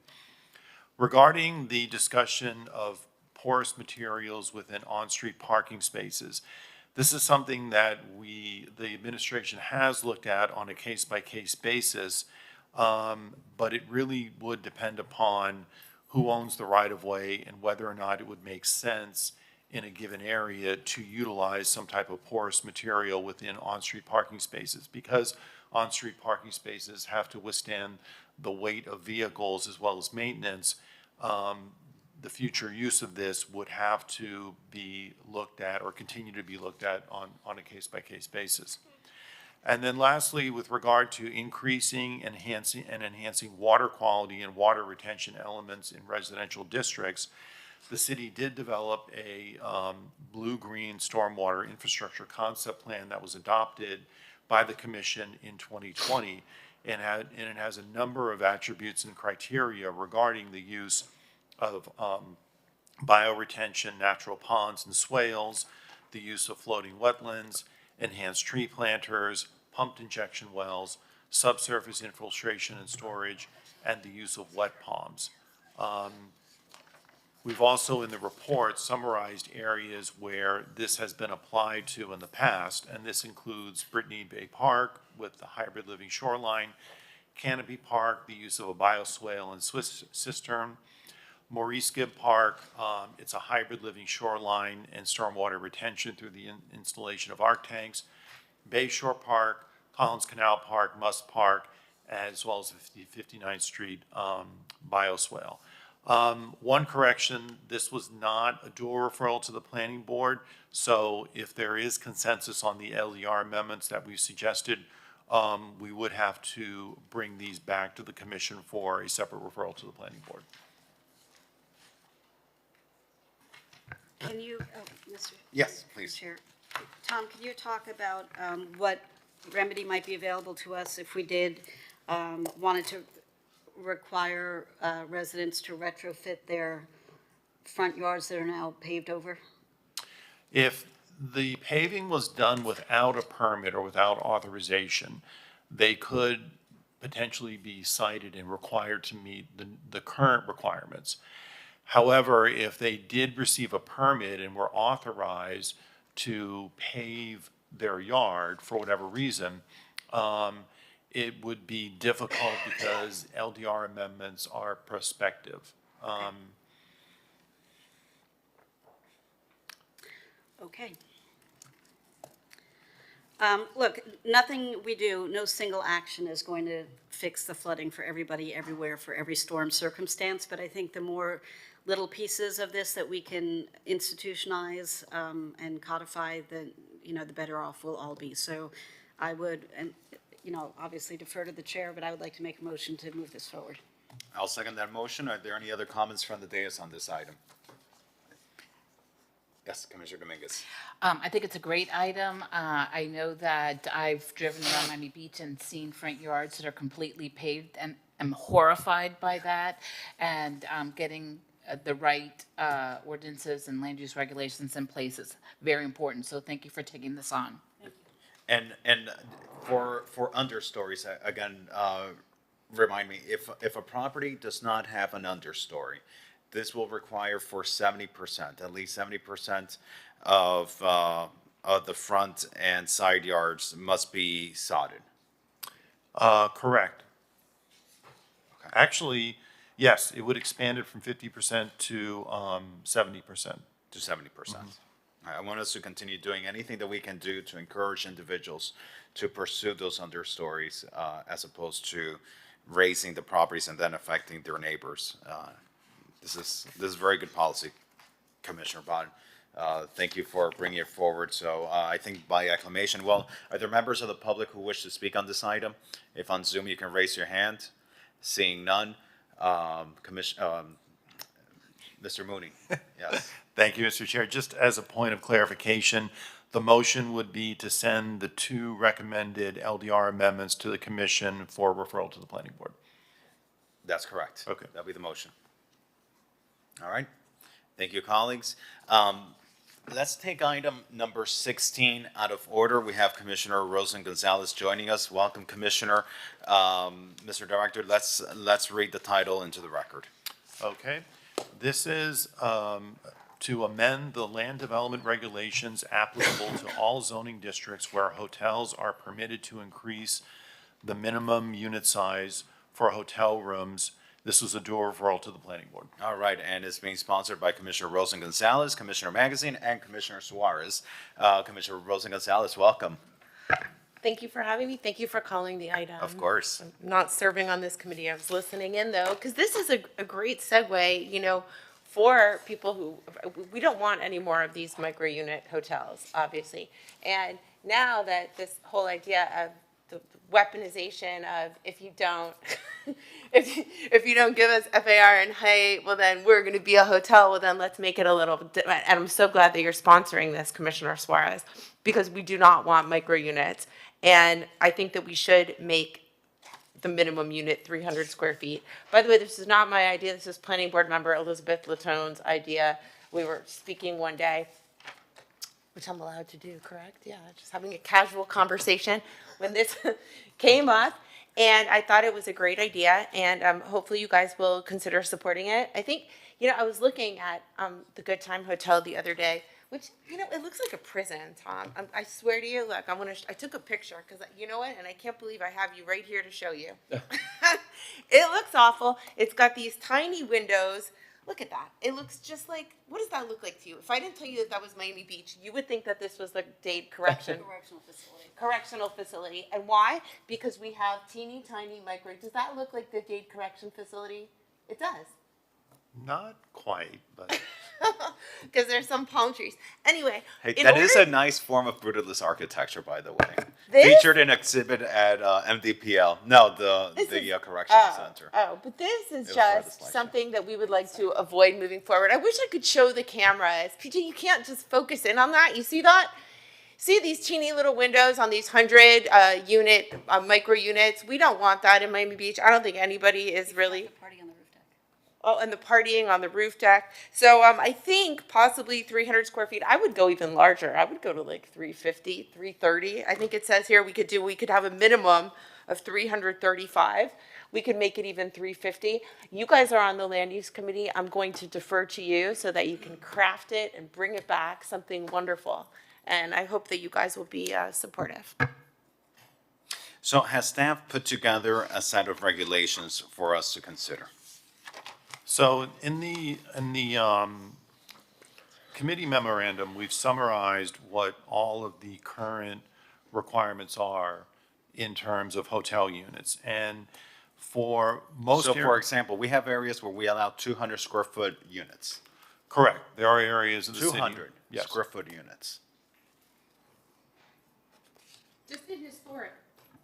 Can I just, okay, I think the big problem is some of our historic hotels, by the way, have these smaller rooms, and maybe people would want to renovate them and they would not be able to, I personally, one of the big problems within the historic buildings is these tiny hotel rooms.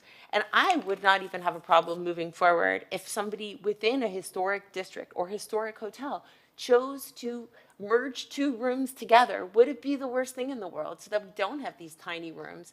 I think that is the kind of incentivization that people might want, that right now they're a little bit, people come to us all the time and they want to reform anything in the building. They can't, right, Tom?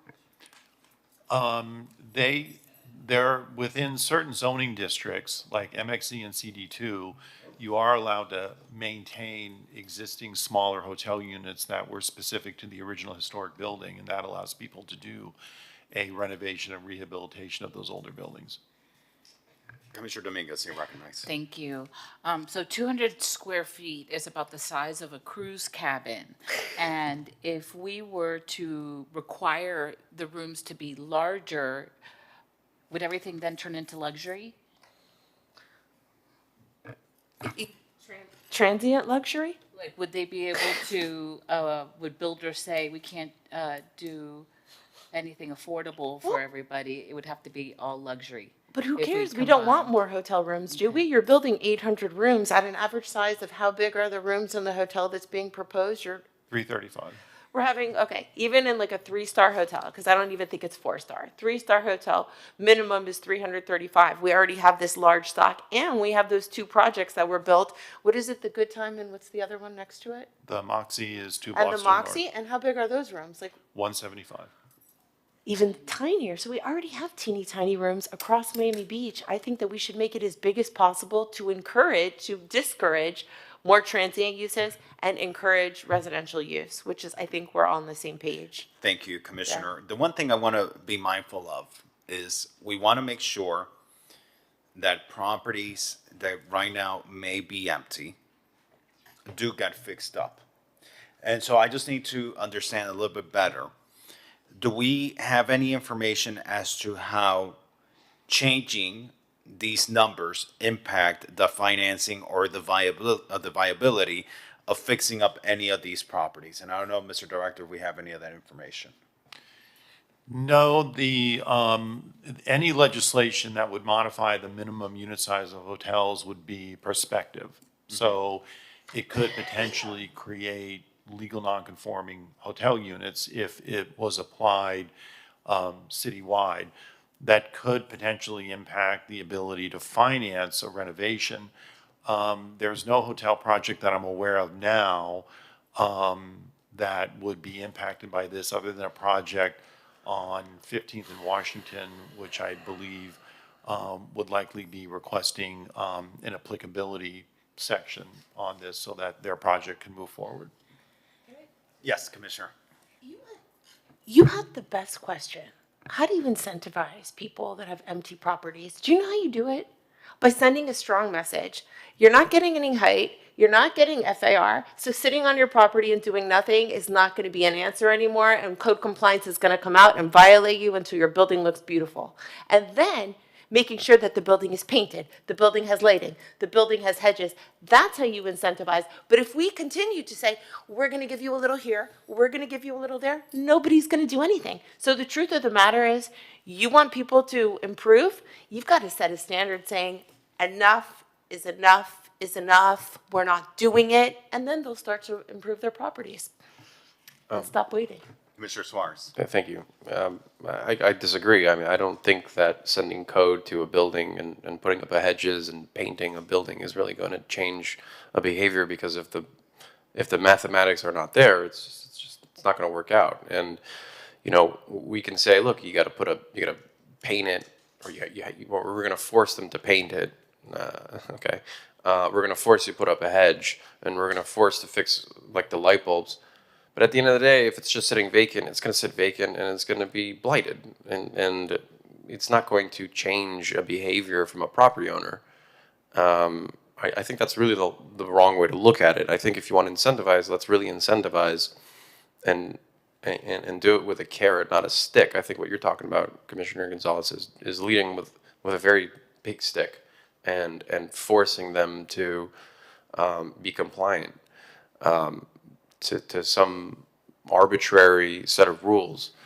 Now, look, I'm in favor of this. I think it's a good minimum to set. However, look, it's really easy to say what we don't want to be, right? We don't want to be this. We don't want to be that. But when do we say, and when do we agree on and discuss what we do want to be? I mean, do we really want to be a city where we're just building more hotels, more hotel rooms? Whether it's 150 square feet or 300 square feet. I mean, come on, it's ridiculous that we're even having this conversation. I think we're bleeding residents. We're the only city in Florida that has lost residents in the last couple of years. I mean, let that sink in for a second. You know, do we want to be that resident group anymore? Do we want to be that city anymore? I certainly don't. I think I understand we're a tourist destination, which is great. Okay, but I think we need to have a more adult conversation to say, what do we want to be in the next 10, 20 years? Do we want to continue to just build more hotels? Or do we want to build, modest housing for people that already work here to live here? Commissioner Dominguez and then Commissioner Wilson-Gonzalez. Thank you. Yeah, I do want to have more residents as well, and it is a shame that we have lost residents in our city. I think that part of it has to do with the overdevelopment that's happened in North Beach. They've gobbled up affordable housing or more reasonable housing buildings, and then instead these tall towers are going up in its place, and there aren't any residents in there at this time. And so while not bringing on new hotels is a good idea. We can't forget about diversity for our economy, and hotels do bring in taxpayer dollars as well. The Fontainebleau property alone, if I'm not mistaken, I think their annual tax bill is like $260 million. So it's good to have diversity, but I'm also in favor of bringing housing, more housing here. I just feel like this is Miami Beach, okay? World renowned, akin to sitting at a sidewalk cafe in Paris, or what would you do in Rome? Something, I don't know, eating, sitting at a sidewalk cafe and eating pasta in Rome while you lay on the beach in Miami Beach. So it's not Boca, all right? It's not. You have something iconic. And by the way, laws are so strict in places like Paris. For example, if you even want to redo the facade, do you know that you have to put up a similar facade, a fake facade, to match the real facade? So while it's under construction, you don't lose the theme of the whole city. You've seen that before, Tom, haven't you? Yeah. I mean, crazy requirements. So this idea that people will not invest in them is a complete social construction by contractors and developers. People have purchased these properties because they love Miami Beach, and they're going to do whatever we tell them to with it. And if you travel to Palm Beach, one thing that I love more than anything when I go to Palm Beach is to see the smaller garden apartments that look so gorgeous that are selling for anywhere like $1,000 per square foot, garden apartment prices. And I bet you right now in Miami Beach, it's like $100 to $200 a square foot. When you improve those garden apartments, your 500 square foot apartments then sell for $1,000 a square foot, which is what we currently get on waterfront. So yes, I believe in our buildings.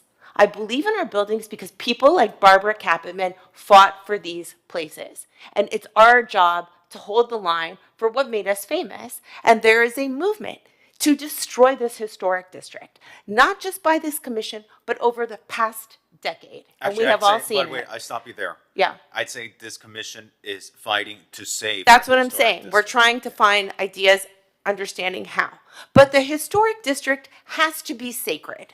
Okay, and I don't want us building prison-looking buildings because that's what it looks like. And you saw the picture, and we should send it out. That's what the zoning would look like. It would be box after box after box. And what you need to do is send a strong message. Look, we're not giving you anything beyond what you have. Go to the state of Florida and file your stupid application. And if you want to come and fight with the city, okay, and fight with our planning board and ignore our laws, well, I wouldn't want to develop in a city that was hostile to me. So I think we need to fight it on all levels and say, you know what, enough is enough. And help, and once the owners know that, then they will build with what they currently have. Anyway, I don't know how you're going to take this with this, but I do think that increasing that unit size is a good 335. movement. That's the proposal, increasing it to 335.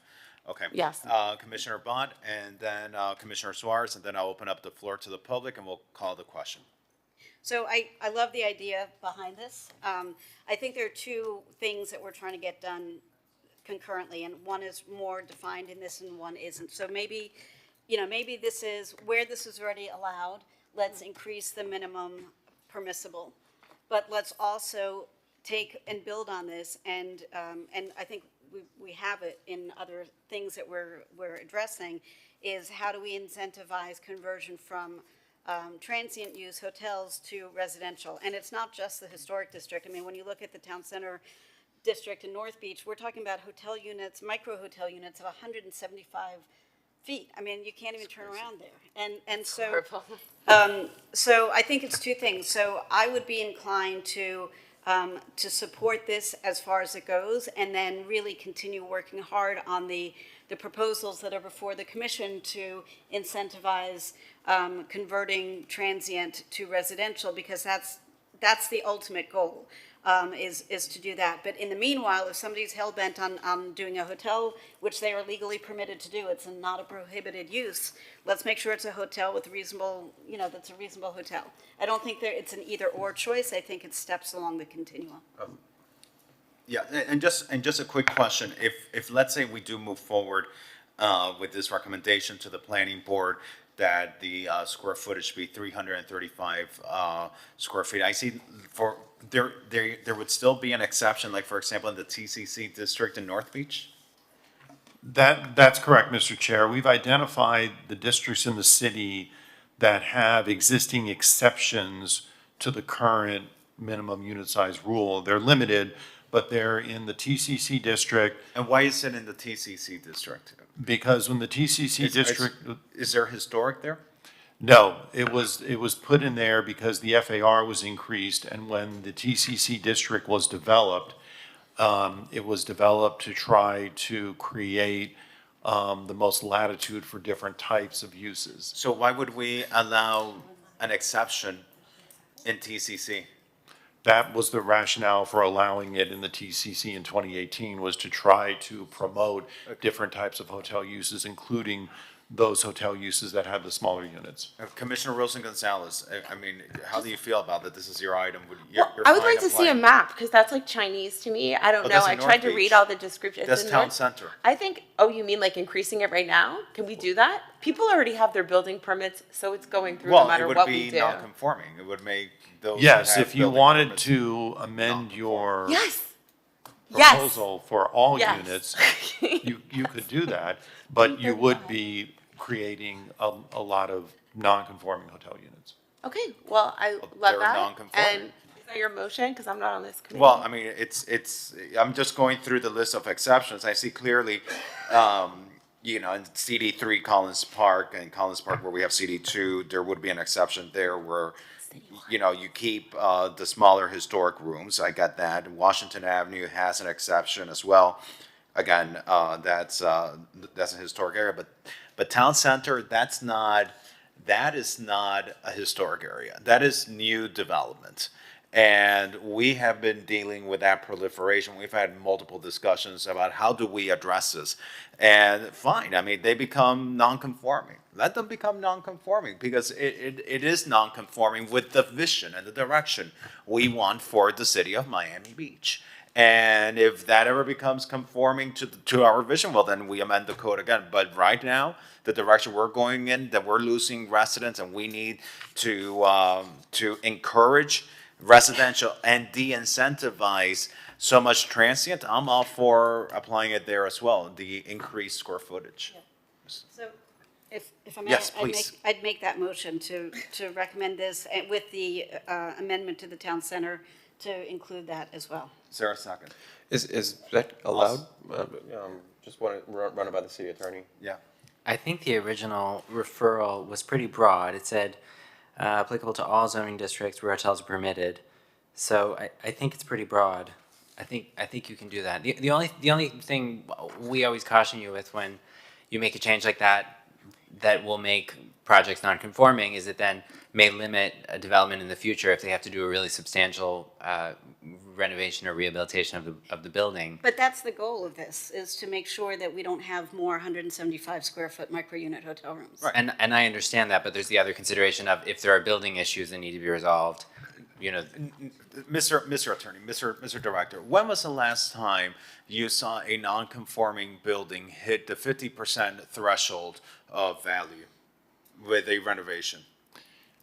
It would have been a much older building. It wouldn't have been one of these newer buildings. Because at that point, usually when you are about to hit that threshold, usually it's just more advantageous and a better investment just to go for new construction, typically. Potentially. And this isn't historic.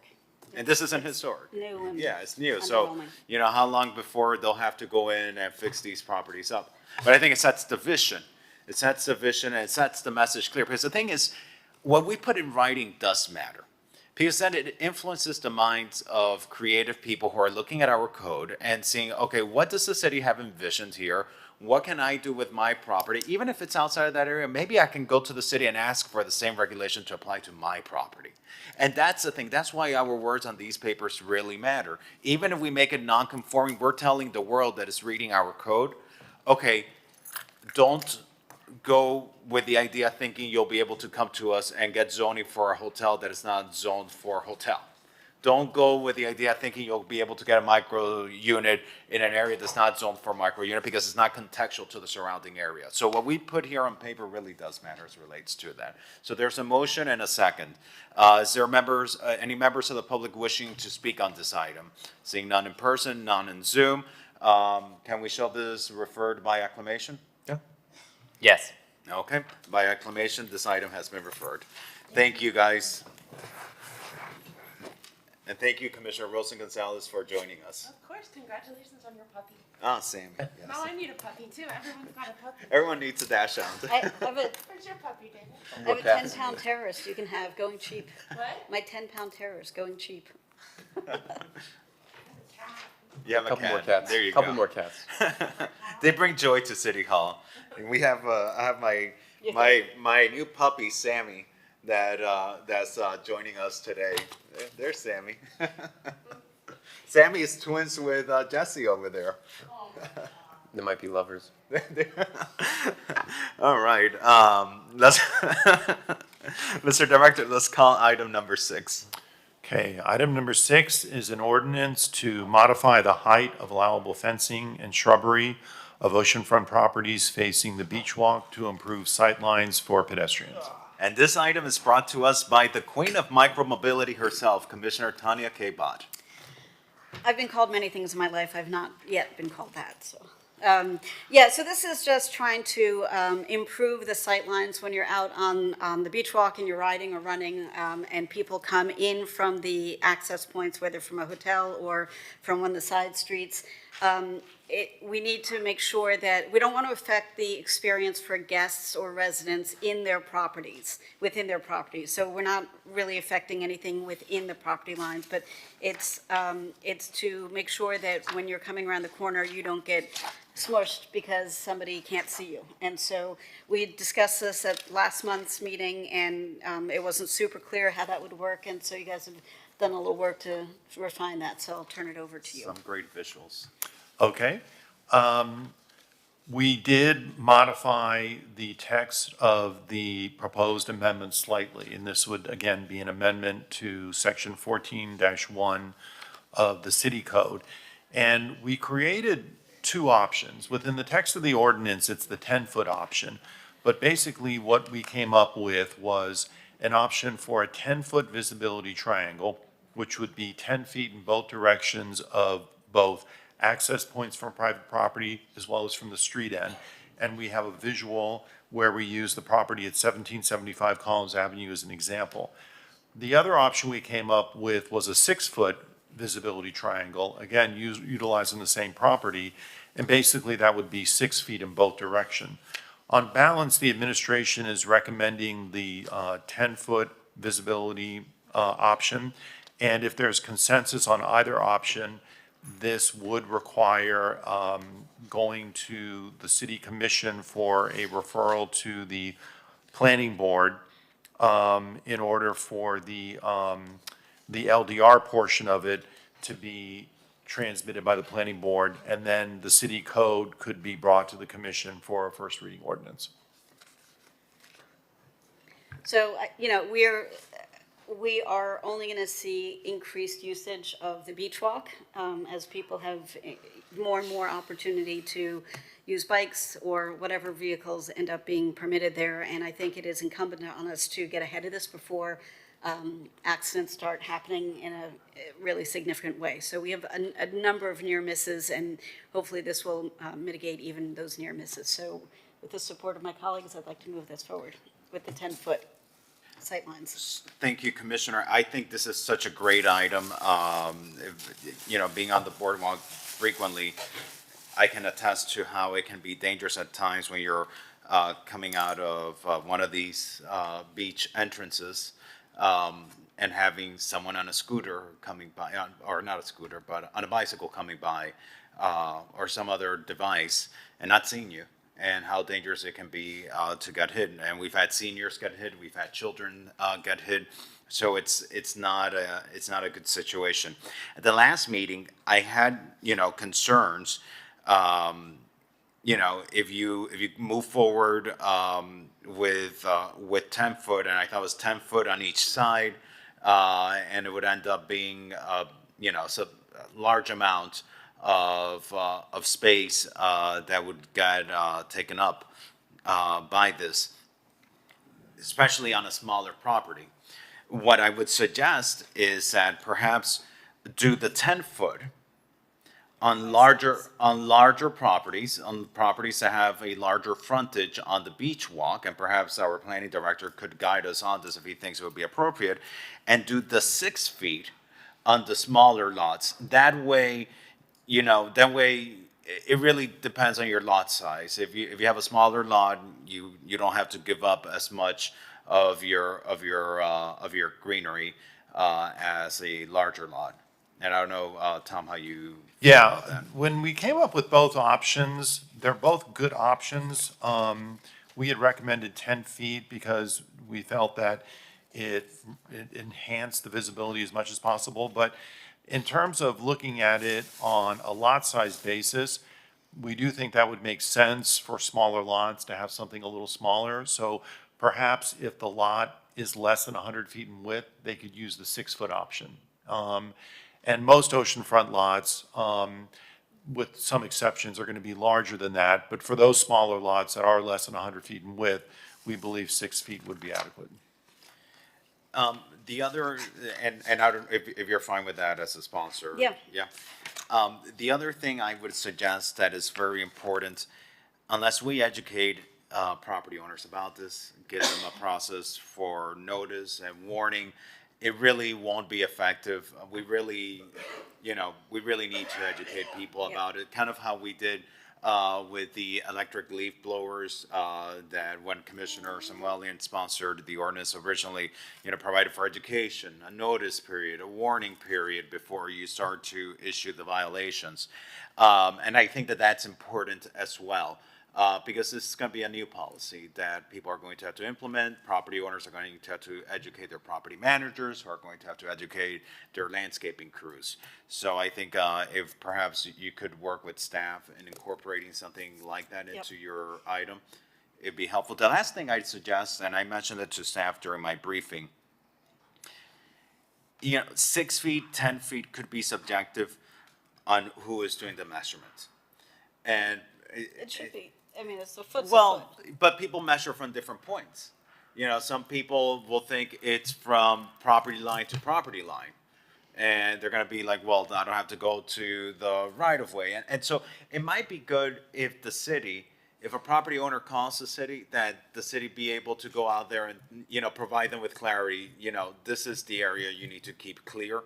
Just so that, it is very clear on the intent of the policy and people know how to implement the policy well. And I don't know if you guys have any objections to that. No, and one of the other things that we think might be good to tweak the ordinance slightly is to take the visibility measurement from the beach walk and not the property line. Because as shown in the example that we provided, ironically, there are portions of the beach walk that undulate, and there's landscaping that's technically on public property that probably would be better off being part of the site triangle. And that's why I mentioned it, because Commissioner Bond, I'm sure your intent is not just within the private property. I'm sure your intent is to measure all the way into the beach walk. Yep. To achieve the safety benefits that you're seeking. And so, in addition to clarifying the language on the ordinance to say you measure up to the beach walk instead of the property line, it might be just helpful if a property owner calls the city be able to provide a guidance on site as to the area. If I may, two other things that I was thinking about. One is prospectively, I know we're not there yet, but extend this to the catwalk and the Baywalk as they become online, or if the catwalk ever does have that kind of major growth. And then it should obviously apply to city-owned property as well. Thank you for that, because whenever we do policies that apply to private property owners, to the extent possible, it should apply to the city as well. Yep. I agree with you 100%.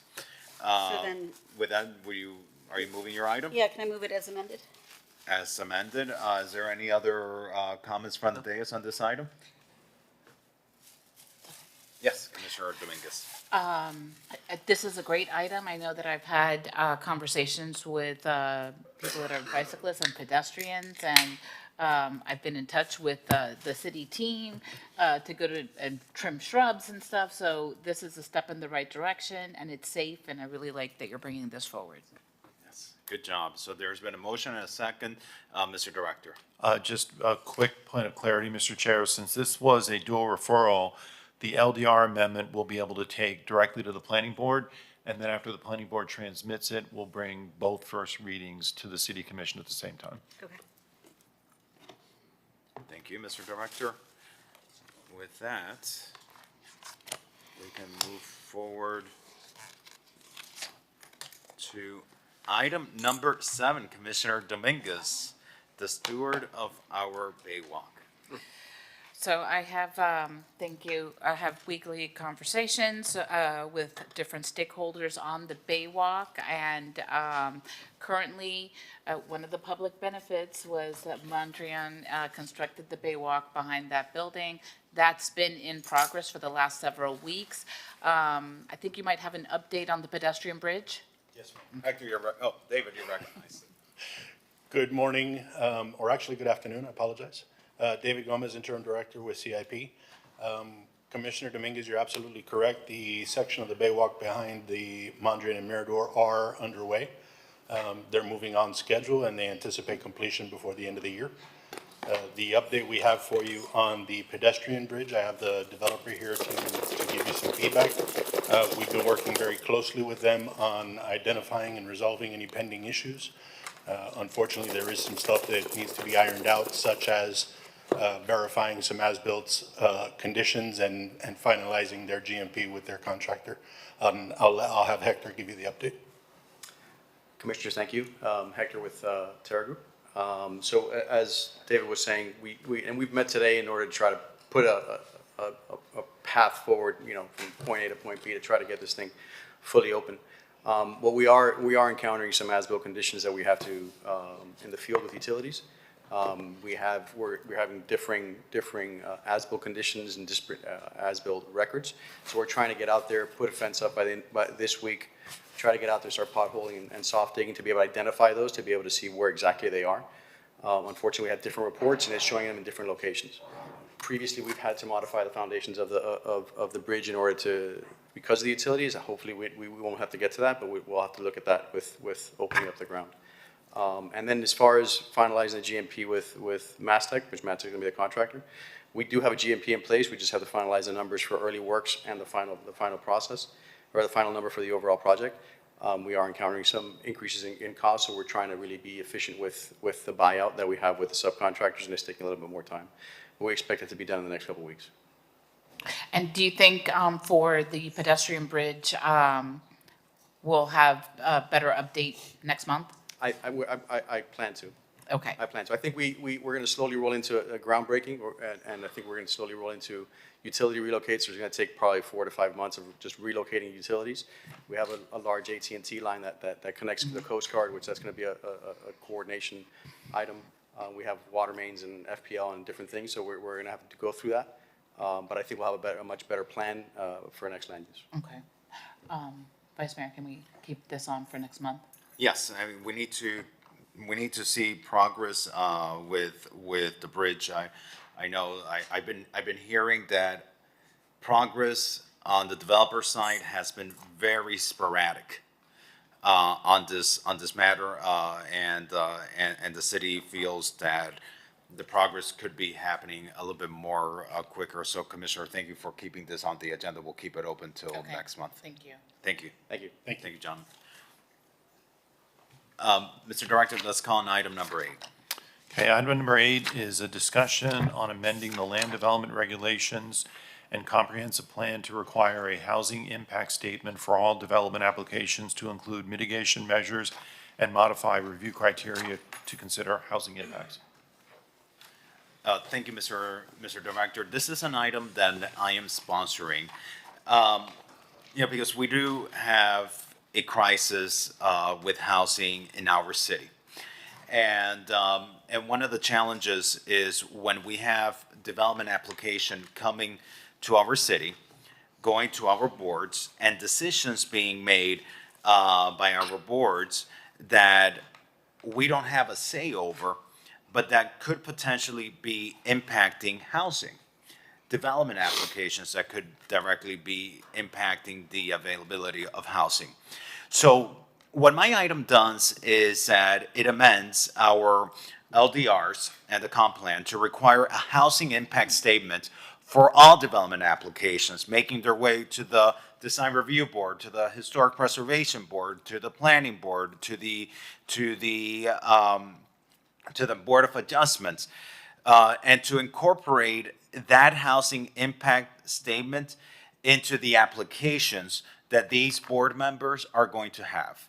So if you're getting like the Riviera Apartments, if you're getting the Riviera Apartments and you're converting it to a hotel, the developer would have been required to submit as part of their application, in this case to the Historic Preservation Board, a housing impact statement that would have required the developer to let the decision makers know, in that case, the Historic Preservation Board, that their decision was going to eliminate the availability of this Section 8 housing.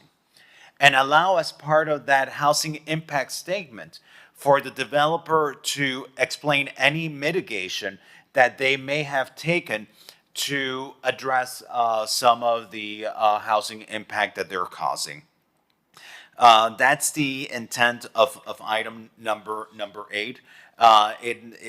There's other follow-up items to it, but this is the most basic that I think we can do. If we're truly looking to avoid displacing residents, and especially residents in the segment of the market where we have the most limited availability of housing, which is affordable housing, workforce housing, and Section 8 housing, we need to be aware of the decisions that, of the impact that our decisions and those of our boards are going to have on these actions. I don't know if there's any comment from my colleagues on this. It's a good idea. All right. Is there, I can't move the item, but I don't know if anyone. I'll move it. Okay, so the item has been moved. It's been seconded by the chair. Mr. Director, anything on this item that I've left out that should be incorporated? No, Mr. Chair, you covered everything. Okay. So with that, Commissioner Bott, you have your hand raised. Yes. My hand raised, my mouth full. That's wonderful. Apologies, but No, don't worry.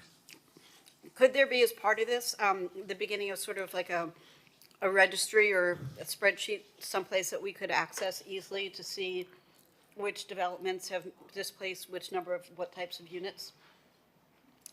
So that there's a running tally of what the mitigation could be or what the displacement is? Yeah, I don't see why not. Yeah, we can certainly do that separately. It's very easy to put together because it's just a matter of putting together a spreadsheet of approved projects and the number of residential units that were being converted. And maybe that could live someplace on the website under affordable housing or something, and it can just be updated with every new approval or disapproval, and everybody could have the same operating information. Sure. Yeah, absolutely. I think that is very constructive.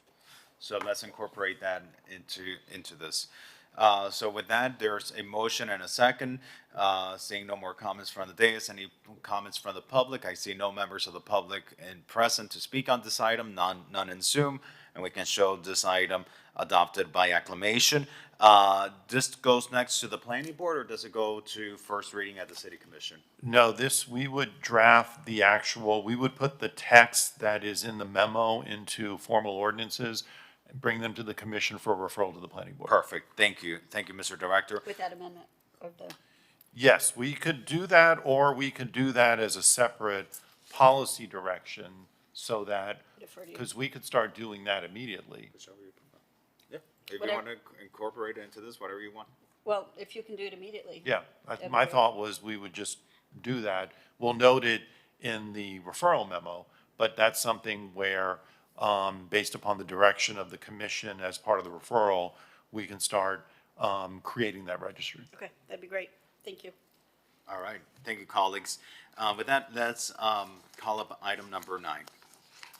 Okay, item number 9 is a discussion on amending notice requirements in the Miami Beach Resiliency Code to require a courtesy notice to residential tenants of a property that is the subject of a land use board application where applicable. Okay, so this item is a companion to item number 8. In item number 8, when we receive, with a housing impact statement, when we receive development applications that are going to impact the availability of housing, we are getting this housing impact statement. Now, what do we do with that housing impact statement? We know that there are individuals who live in very vulnerable conditions. Individuals who, even with the Riviera, with the Riviera apartments, we had individuals who were on the verge of becoming homeless from their displacement from their apartments. With this notice, we're able now to give a courtesy notice to tenants when we receive that notice from a developer that we are going to move forward, that someone is moving forward with a development application. What happened with the Riviera Apartments? A developer came in, a developer filed a development application, but tenants probably weren't aware that there was a development application in place, that the building where they live was being considered to be turned into a hotel. And if we know that this is going to affect someone's housing, we should let them know that their housing is being considered, especially when it involves a change of use. So this proposal will be for applications to be, for tenants to be notified when there is such an application where they reside, so that they have at least time if they need to look for new housing or consider other situations. And Nick, Tom, I don't know if there's anything about this item that needs to be clarified. Not on my end, no. So, I think you covered everything. so Commissioner Bada and then Commissioner Suarez. I would just build on that, which I think is very important. It wouldn't be sufficient to just give the building manager or the property owner the notification. It needs to be noticed to each resident, each tenant of the building. I've seen far too many incidents that are less dire than this, where the property manager was apprised of something, or the board was apprised of something, and the residents didn't have a clue about it. So it needs to be door by door. So under the provision of this ordinance that I'm proposing, the applicant must send a notice to all the current tenants in the building. And the notice will need to explain the request, the date and the time of the meeting where this is taking place, and other information to the tenants of a building, and not just the current tenants of a building, but also a new tenant. So let's say you're in the middle of your development process and you're moving into an apartment. You should probably know that where you're moving into is being considered for some sort of change of use, so that so you're not moving in there thinking you're going to be living there for a long period of time.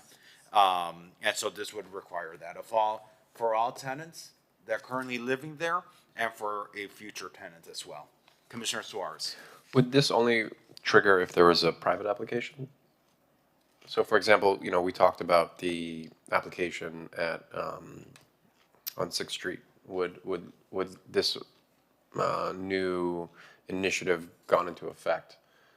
Since there wasn't an applicant, however, as a sponsor, I sponsored a residential incentive. Would that have triggered this notice? Well, we do policy, but we don't do applications for development. Correct. And so, Nick, perhaps you can provide some clarity on this. So this would apply to applications to the land use board. So once that 6th Street project, the land use board application is filed, it would trigger this requirement. Got it. Okay. All right. With that, any other comments from the dais on this item? Seeing none, and any members of the public wishing to speak on this item? Seeing none in person and none on Zoom. The item's been moved by Commissioner Suarez, and I'll second it. We can show this adopted by acclamation. All right, item number 10, Mr. Director. Okay, item number 10 is a discussion regarding the installation of traffic diverters at Convention Center Drive and Dade Boulevard.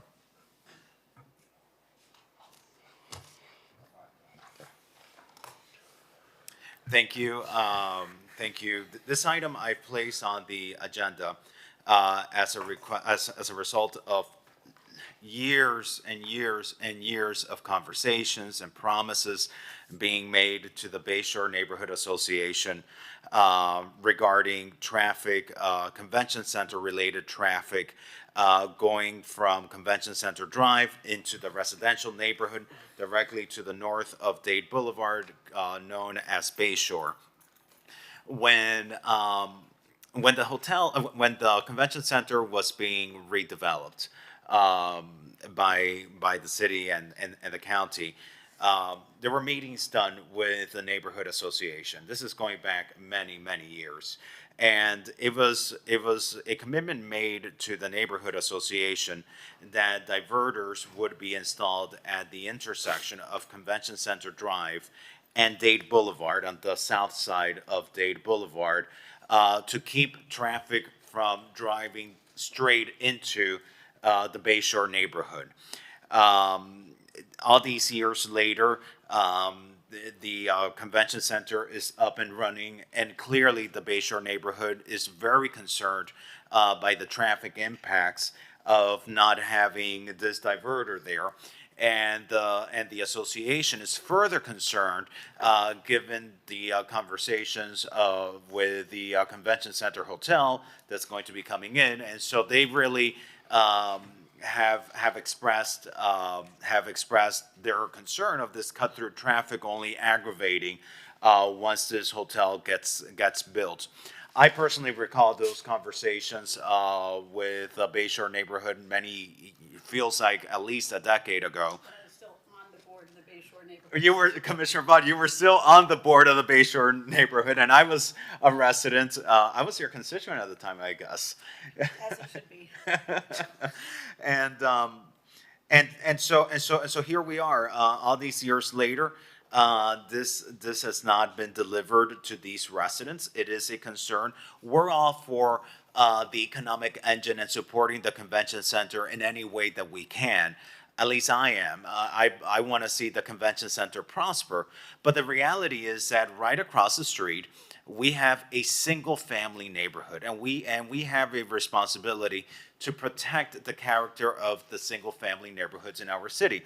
And protecting character doesn't only come in the form of structures, doesn't only come in the form of vegetation, but it also comes in the form of protecting neighborhoods from non-residential traffic that's cut through traffic that gets especially exacerbated whenever this asset is fully activated. And so I like for us to make a motion to consider moving forward with the installation of the traffic diverter at Convention Center Drive and Dade Boulevard.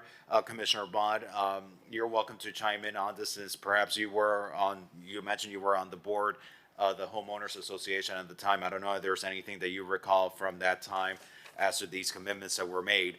I'm just very concerned on behalf of those residents that all these years later, and this has not been delivered. The convention center was built, $600 million invested there. A hotel is going to be built hopefully very soon, and still the residents of Bayshore don't have their diverter. Yeah, I mean, I'll just add to that. We are excited about the fact that we have Adobe who bought out the entire facility, right? Like our plan is to have more of those types of conventions, and especially once a hotel is built, be able to welcome larger, bigger, more conventions coming here. And then let's not forget, we have the Bayshore Park coming online. Yes. So we're going to have even more people sort of meandering around in that neighborhood. And clearly people should look before they cross the street, and they should ride their bikes responsibly, all that stuff. But if you're a conventioneer and you're lost and you're on your GPS and you're not paying attention, that's not where you should be. You should not be through that neighborhood. You should be going around it. There are plenty of main thoroughfares to get off the island going around Bayshore. It should not be, there are blocks of Bayshore where you don't even have really great sidewalks to walk on. So let's get it done before the hotel goes up. Yeah, and that's the challenge. Yeah, and let's not forget that when you go straight on when you go straight north into Prairie Avenue, when you cross Dade Boulevard, we have a school there. We have children who are walking to school, walking out of school, bicycling to school. That is not where I want individuals who do not know the area, individuals who are cutting through, individuals who are rushing to get to 195. That, we need to do everything that we can to protect the children who are walking to school or walking back home from school. And this was long overdue. It's been long promised, long overdue, and time for us to deliver on the promises that we made to our residents. This is, whatever happens in city center should not be affecting residential neighborhoods. And by the way, we're already doing it. For example, in Palmview. Palmview, we already put diverters in Palmview. And so we need to be forward-looking with this. I see we have Jose Gonzalez, our transportation director, at the podium. Jose, is there anything you need to add to this? No, Mr. Chairman, Mr. Vice Mayor, just I think recommendation from this body so that we can move forward with the analysis that's required to do some sort of a diverter. We actually, as part of this. When we hear analysis, there's a former mayor that used to say paralysis by analysis. And so when I hear analysis, I hear something not moving forward. What analysis is necessary and why? So there's an engineering analysis that would be required for Required by whom? For a variety of reasons. By whom? Required by Miami-Dade County. Okay. If we are going to be modifying that intersection in any way, restricting movements in any way, which is what a traffic diverter does by definition, then that would require county review and approval. We would need to develop the drawings for the county to review them and approve and we're presuming that what this body is looking for is a permanent diverter, like something Yes, there that is 365 days a year. That was a 24/7. commitment that was done to that neighborhood years and years and years ago. When the elected officials went out and was brought up again, by the way, was brought up again when the whole conversation of the convention center hotel. That was the last time it was brought up. The last time that the convention center hotel was brought up, the elected officials at the time went out to that neighborhood, and I was, again, sitting in that audience, and it was promised to that neighborhood that there was going to be a traffic diverter there. And so, yeah, that was the promise that was made, and those are the promises we have to keep, the same way we deliver on the promises of a convention center, the same way we're delivering on the promise of a convention center hotel. You see how we all feel about hotels, but we're keeping on those promises. We also need to keep the promises to our residents. Mr. Vice Mayor, we're committed to furthering some of the concepts that we've included as part of this item. There are about 2 to 3 different options, different configurations that could potentially work at that intersection. We're committed to moving forward with those, but it will require some level of engineering and ultimately, if it's going to be a project to be built, it will require, final drawings, engineering plans and whatnot.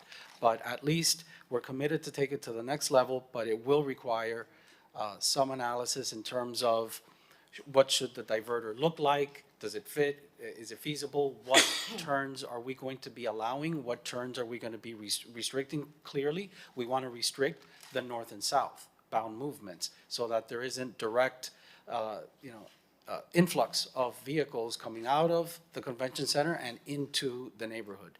But then we've got, left turn lanes that we've got to also take into consideration. Perhaps we don't want to affect left turn lane coming out of the convention center or out of the Central Bayshore neighborhood. So fitting this diverter is extremely important in order to be able to move it forward to fruition.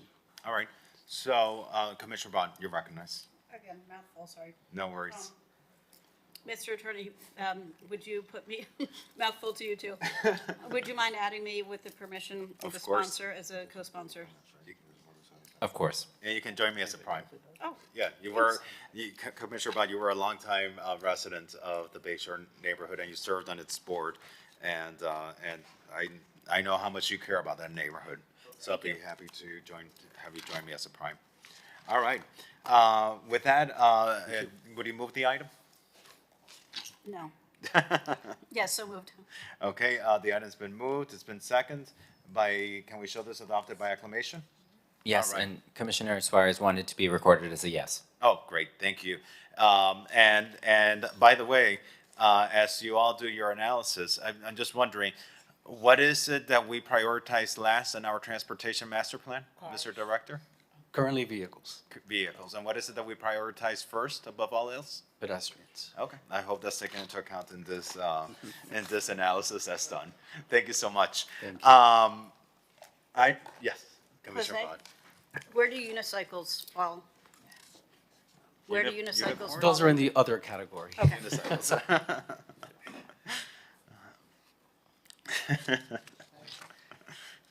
We're silly today. All right. Mr. Director, let's call up item number 12, and again, for the record, item number 11 was deferred, so let's call item number 12. Okay, item number 12 is a resolution of the mayor and city commission directing the city administration to explore feasible strategies for creating and expanding green roofs, as well as incorporating greenery and landscaping on city buildings, and present its findings to the Land Use and Sustainability Committee and the Finance and Economic Resiliency Committee within 90 days of the adoption of the resolution. Okay, this item is sponsored by Commissioner Magazine, co-sponsored by Commissioner Suarez, and I see we have Liz at the podium, but Commissioner Suarez just walked into the room. We are in item number 12 relating to green roofs, which you are co-sponsoring with Commissioner Magazine. Not sure if you want to speak on this item, or you want to defer to staff. I'll let Elizabeth speak on to them. Okay. Good afternoon, all. Elizabeth Muro, Interim Director for Facilities and Fleet, for the record. We first presented this item at the July 9th Land Use and Sustainability Committee meeting, and we were asked to research three main points. One, which is the all-in cost for green roofs. Secondly, we were also asked to see if green roofs actually extended the life of roofing systems and what that would look like. So we did a little research. The all-in cost right now still stands at about $120 a square foot. And in terms of extending the life of roofing system, it does allow for that. So, but there are other areas in the periphery that are still exposed to the sun, and they may have some wear and tear. But overall, with a good maintenance system, that will provide an extension of life to the roofing membrane, okay? So what we're proposing is a pilot program if we want to do something like a roofing system, a green roofing system, I'm sorry, and we're looking at the roof at 1833 Bay Road, which is a facilities management building. It has a flat roof. It's got a perfect setting. It's about 6,000 square feet.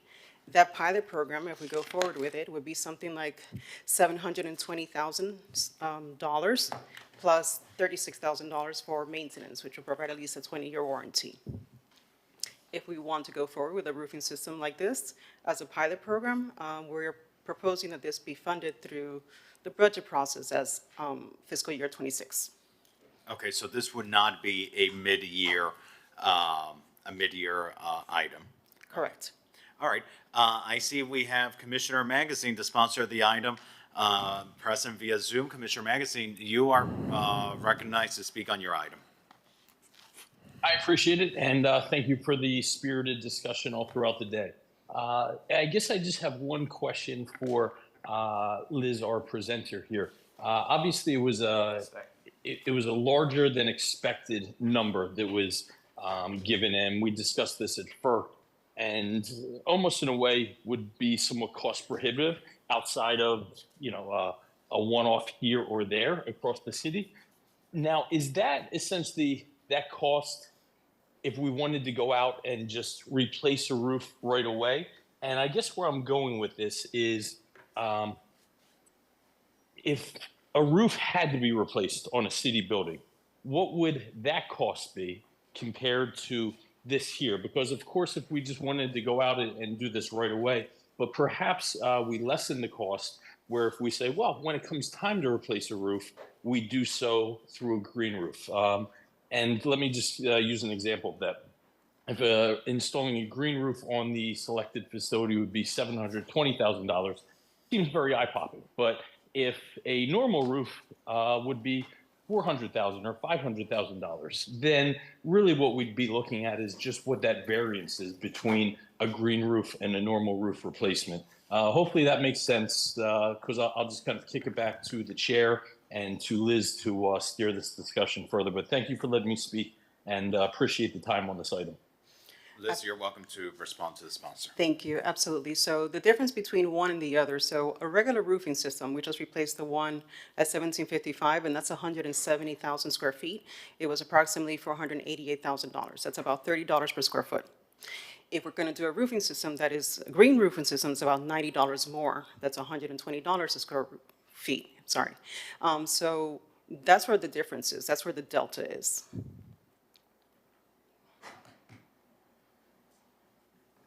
Commissioner Bond.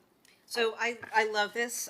We see pictures of Bogota and other cities around the world, some of which are not particularly wealthy cities where this is incorporated into their urban planning, and it is so good for so many different reasons. I love the idea of doing a pilot. I would be really psyched to join as a co-sponsor if I would be permitted to do so. I would just suggest that perhaps, unless the facility that you have discussed is in need of a new roof, maybe another site to consider could be the fire station as it's getting built, because that could be planned into the cost. Or maybe we do this first and the next one is the fire station, because this one you could get done sooner rather than later. We'll figure that one out. But and also it would make sense with fire station being the westernmost edge of Flamingo Park. It'd be a beautiful continuation of the park elevated into the sky. But I don't want to derail this in any way. I would just like to add that to it as part of the consideration set. Commissioner Dominguez. Thank you. I think I had something similar to this last year, and I think it's a great idea, and I absolutely would be supportive. All right, Commissioner Suarez. This is sort of on a different note, and I would love to see what my colleagues say about this, but when these buildings do get built, aside from the green living roof, how would my colleagues feel about perhaps a requirement that roofs, it's not just some ugly tar, you'd have to put like at least a turf, like a fake turf, green, so that if you're a neighbor and you look down, you don't see a, like water spillage or water pooling. I think above on the roof of the community center, there's actually like plants growing on top of the roof, and it's like unsightly. How do you guys would feel about that? This is a little separate and apart from this, but when you have just a regular roof with tar laid down and sheets of roofing, it's kind of ugly. Yeah, and I don't disagree, especially in areas where you have vertical looking down on smaller scale buildings. What I suggest is perhaps making it a little bit open-ended, requiring some sort of finish other than tar. Yeah, a mural. Some places do that. Yeah, I think at one point the city was contemplating a mural for the top of the convention center garage, but that was under some other iteration. I think I'm all for it. There's also finishes, paints that you could use to be more reflective of light and make the building even more sustainable. But at the very least, as you mentioned, Commissioner, aesthetically, for the people who have to look down on it, I wouldn't oppose that.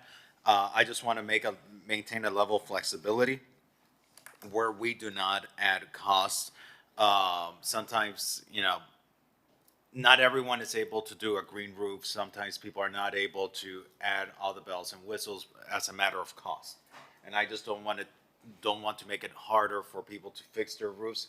A lot of times people fix their roofs at moments of emergency, and a lot of times for them is a cost that was unexpected, that they didn't plan for. And so I like to be mindful of that, but I do like the idea. I think we should be encouraging it And so maybe if you work on an item, you know, on a way to explore, just be mindful of those thoughts. Liz? Just to make one note, the city did pass in 2019 the Urban Heat Island Effect Ordinance, which basically requires that any of the new construction have, basically roofing systems that are high albedo surfaces, they're reflective. These could be green roofs, these could be white roofs and blue roofs and solar roofs. So there are options out there. Okay.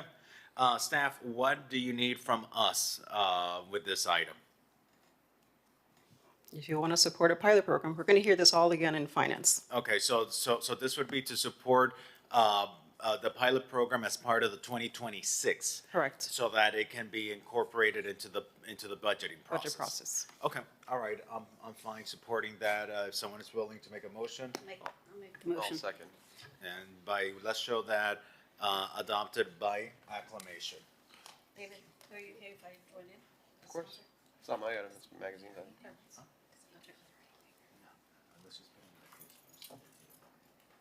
And, Mr. Chair, with that recommendation supporting the pilot, the item will be concluded? Yes. Okay. Concluded here in this committee. All right, Mr. Director, let's call up item number 13. Okay, item number 13 is explore zoning incentives and identify appropriate zoning districts to encourage the development of schools and other educational facilities. Thank you. This is an item that Commissioner Suarez and I have sponsored together to find ways to encourage the development of schools in our city, and not only to encourage the development of schools in our city, but also to remove some of the red tape that schools oftentimes encounter. And so I'd like to recognize Commissioner Suarez to walk us through the item and also allow staff to walk us through some of the recommendations. Thank you, Mr. Chair. I think the message is clear. A lot of people want to move to South Florida, but we're not building any more schools to accommodate the people moving to Florida, and particularly South Florida. There is a lot of red tape when it comes to building a school in Miami Beach, very large setbacks and FAR constraints. And so I believe we had a sunshine meeting to discuss what possibilities we can do to incentivize and encourage more schools to be built in Miami Beach. And Tom, if you have a few notes to share with us, that'd be great. Thank you. Sure. We came up with some potential land use and zoning incentives for new schools and education uses. The first would be a streamlined review of the building permit process. The second would be a reduction in city application and impact fees. The third would be modifying minimum off-street parking requirements to better reflect the operation and program of a school or education use. Number 4 would be allowing the Design Review Board, Historic Preservation Board, as applicable, who has to approve any new school, to grant limited waivers for building height, setbacks, and minimum open space requirements so that the unique attributes of a school can be better taken into account without having to apply for variances. Reducing fees for the conversion of on-street parking spaces to loading and drop-off areas during specified times of the day. Currently, in order for schools to utilize on-street parking spaces for drop-off and pickup, there's a fee that is required to rent those. In addition to these land use permitting and zoning incentives, other incentives that could be explored include discounted employee parking and free student parking in city lots and garages, the use of city recreation and field space, including an opportunity to provide for free or heavily discounted access to city park facilities. Okay, I think, so was there any, what was the setback? Did we do any setback requirements? Basically, it would allow the DRB or HPB to waive setback requirements. What we've noticed is that schools sometimes have difficulty meeting one or more setback requirements, and rather than forcing them to request a variance, which is cumbersome and you have to show a hardship and is subject to appeal, the DRB or HPB could on a case-by-case basis, grant a waiver of those. Yeah, see, my only issue is that, the school that's being built in south of Fifth Base Camp, John Marshall was the owner. He spent millions of dollars in change fees because of the HPB. Sight lines, I think eyebrows, I mean, I think you're familiar, I mean, he really got put through the ringer. And I think the essence of why we brought this forward is to sort of remove those limitations. Considering that he went through one of the most challenging processes I've ever heard or seen to build a school. I don't think this goes enough.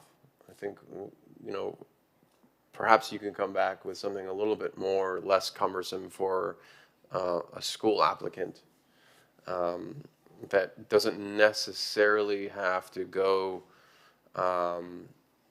between a review that's really subjective. I don't know how my colleagues feel about that, but I mean, from hearing what Mr. Marshall said, and look, he built this school. I don't know if you remember, he also bought the hostel that was south of Fifth. Mm-hmm. He only bought it just so that his school wasn't next to a hostel, and the hoops that he had to go through to bring it in was really a travesty as far as the process here in Miami Beach. And I think whatever roadblocks that we can remove for something as simple as a school being built in Miami Beach, I think we really have to do our part in that. And Commissioner, I'm proud to be sponsoring this with you because I do believe that part of what contributes to the quality of life in our city is access to education. Mm-hmm. It's why we invest so much of the public's money in education, unlike any other city, by the way.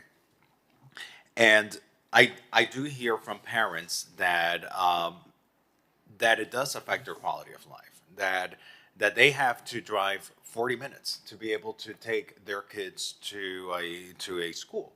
That's not even in Miami Beach. That's not even in Miami Beach. And, it is part of being a world-class city. It is part of being a resident-friendly city, is having access to schools. Yes, we have public schools. We have a lot of public schools and great quality public schools. And perhaps it's an asset that we don't highlight enough in our community. But not all students succeed in public school. Some students need special types of education. Not all students culturally fit into a public school, whether it be for religious purposes or whether it be for language purposes or whether it be the size of the classroom, whatever it may be. Bringing more education into our city is a benefit. It is something that will attract families to our city. And it's a decision, it's something that families look into when they're choosing where to live. Closeness and proximity to schools they want to take their children to.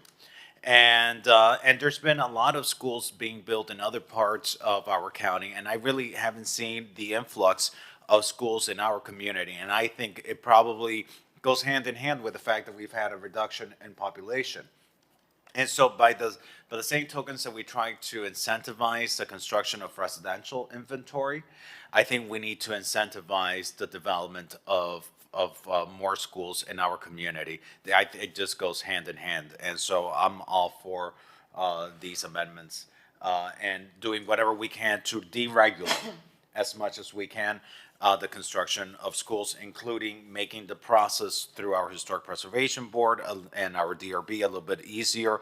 If they need waivers of setback or within a certain amount of waiver of height, maybe it can be approved administratively rather than having to go through DRB and HPB, because otherwise, we can let perfection get in the way of the good. So that's my thought on this. Very well said, Mr. Chair. And so, Tom, I think the direction is, you come back some with a little bit more aggressive incentive for schools. I think, giving waivers or like waiving impact fees, it's not really gonna move the needle, We want to, by the time my first 4 years are over, I'd love to see at least one school, brand new school, be built as a result of this legislation. One thing to consider as you go back to see what else we could do is possibly the idea of alternate types of school buildings. I've seen schools in office buildings. I've seen schools in different types of more vertical buildings. If we want to transform what Washington Avenue is, maybe there's an opportunity to identify properties there that could be a conversion, especially where you have parks in a block or two proximity. And so maybe it's not a K through 12 school because, whatever, but look at adding that to the mix of incentives, because that would be a great way to use existing urban space in a way that could be really transformative. All right, so what action does the administration need from us on this item? So why don't we go ahead and defer this to, or continue this to the next Land Use Committee meeting on November 25th, and then we can come back to you with some more robust options, including perhaps administrative level approval for certain types of schools. I think that that'd be prudent. All right, great, thank you. And I'll say even, allowing certain height waivers, I think also it's one of the things that we need to consider. FAR. Right? An FAR incentive. I don't mind an FAR incentive. If we are doing it for commercial, I think, and we're doing it to go from hotel to residential, we need to look at it as a tool for education, because the reality is, as we increase the amount of residents, so will the amount of children in our community, and we need options for them. All right, so we'll bring this item back next month. Let's call up item number 14. Okay, item number 14 is to discuss creating economic and zoning incentives to encourage the conversion of existing office buildings to residential, which ideally explore new incentives, economic or other, being used in other states rather than relying on existing options, which we might not want to encourage, such as FAR and parking incentives or reductions in the mobility fee, in order to increase the supply of available housing in Miami Beach. Commissioner Bont, this is your item together with Commissioner Joseph Magazine. You're welcome to present your item. So this, thank you, Mr. Chair. This item goes back quite a number of months, and I think there was a little bit of, I think there was an opportunity to come back with some more robust research to try to effectuate this. What I'm trying to encourage is, how do we look differently at incentivizing converting office buildings into residential, more than the traditional FAR or height or whatever. Part of the problem is that we live in Florida, where we have less autonomy to do what we want to do in our city. There are cities around the country that have pretty robust options for incentivizing how to do this. So, and you did a really nice job of laying out what some of the other cities are doing. One thing that stuck out to me in this updated version of this memo is the fact that the cost of an office to residential conversion is less expensive in smaller, older buildings, 3 stories or less. And we have areas in different parts of the city that have plenty of those buildings, so along 41st Street and along Washington. So can we perhaps craft something specifically for those areas that would give us a little bit of room to maneuver, or can they be folded into things that we're already doing? I'm not sure what the right way to proceed with that is. And then the other question is, are we preempted by the state from doing our own tax incentives? Is that something that we just cannot even contemplate? As to the first question on the smaller office buildings, that's something that we could certainly explore. It's permitted, it's allowed, the question is, how do you want to incentivize it? The only challenge, and we probably should have mentioned this in the memo, is that with a lot of these office buildings, unfortunately, the first level is not at base flood elevation. And if it's not, under the building code, you wouldn't be able to convert that to a habitable use. But you could potentially convert the floors above that, so the second and third floor. So you could maintain the existing retail or office and then Or build up. convert the office to retail and then do the residential above that. In terms of the tax, that I don't have an answer to. I can answer that. We're very limited into as to what kinds of tax incentives we can adopt at the local level. I know recently, as part actually of the Live Local Act, the legislature adopted certain tax exemptions for affordable and workforce residential development. But beyond that, we can only provide for a tax exemption when it's expressly allowed by state law. So even if we don't make an exemption, but we maybe change the duration of time over which the taxes are paid, like maybe we don't collect everything immediately, but we defer it over 5 years or 10 years, are we able to do that? I don't think we can do that, but we can research that. I think everybody's subject to the same billing and payment deadlines every year. Okay. But if it were a project that qualified for those affordable or workforce incentives, then maybe that's something we could explore. Tom? Let me just ask a question, because to your line of thinking, there's these TIF districts, like TIF financing and all that, which is the increment over the tax, your existing tax, and then that goes into an account or into a district. How could, perhaps explore a mechanism like that and how that could be used? So if a project were within the boundaries of a CRA, for example, okay, we can look at that. I love your idea. I I think just it's, don't know how to do it. yeah. Well, we can keep it here. Should we keep it here for another few months and see? Yeah, yeah. Okay. Yeah. And I think, one of the things that we should do is, reach out to the state. We have Peter that was recently hired as our state bureau, and, see what the state might be willing to do to, incentivize property owners to put their properties to better use. Okay. Commissioner Dominguez. Thank you. So when I had a discussion about this, because it is a good idea, I thought as well, with the city administration, they felt that it's premature. And it wasn't something we should be spending a whole lot of time on. So keeping it here a little longer might help, but that's the feedback I got from the city. Did you guys not get the same feedback? Okay. Yes. How recently?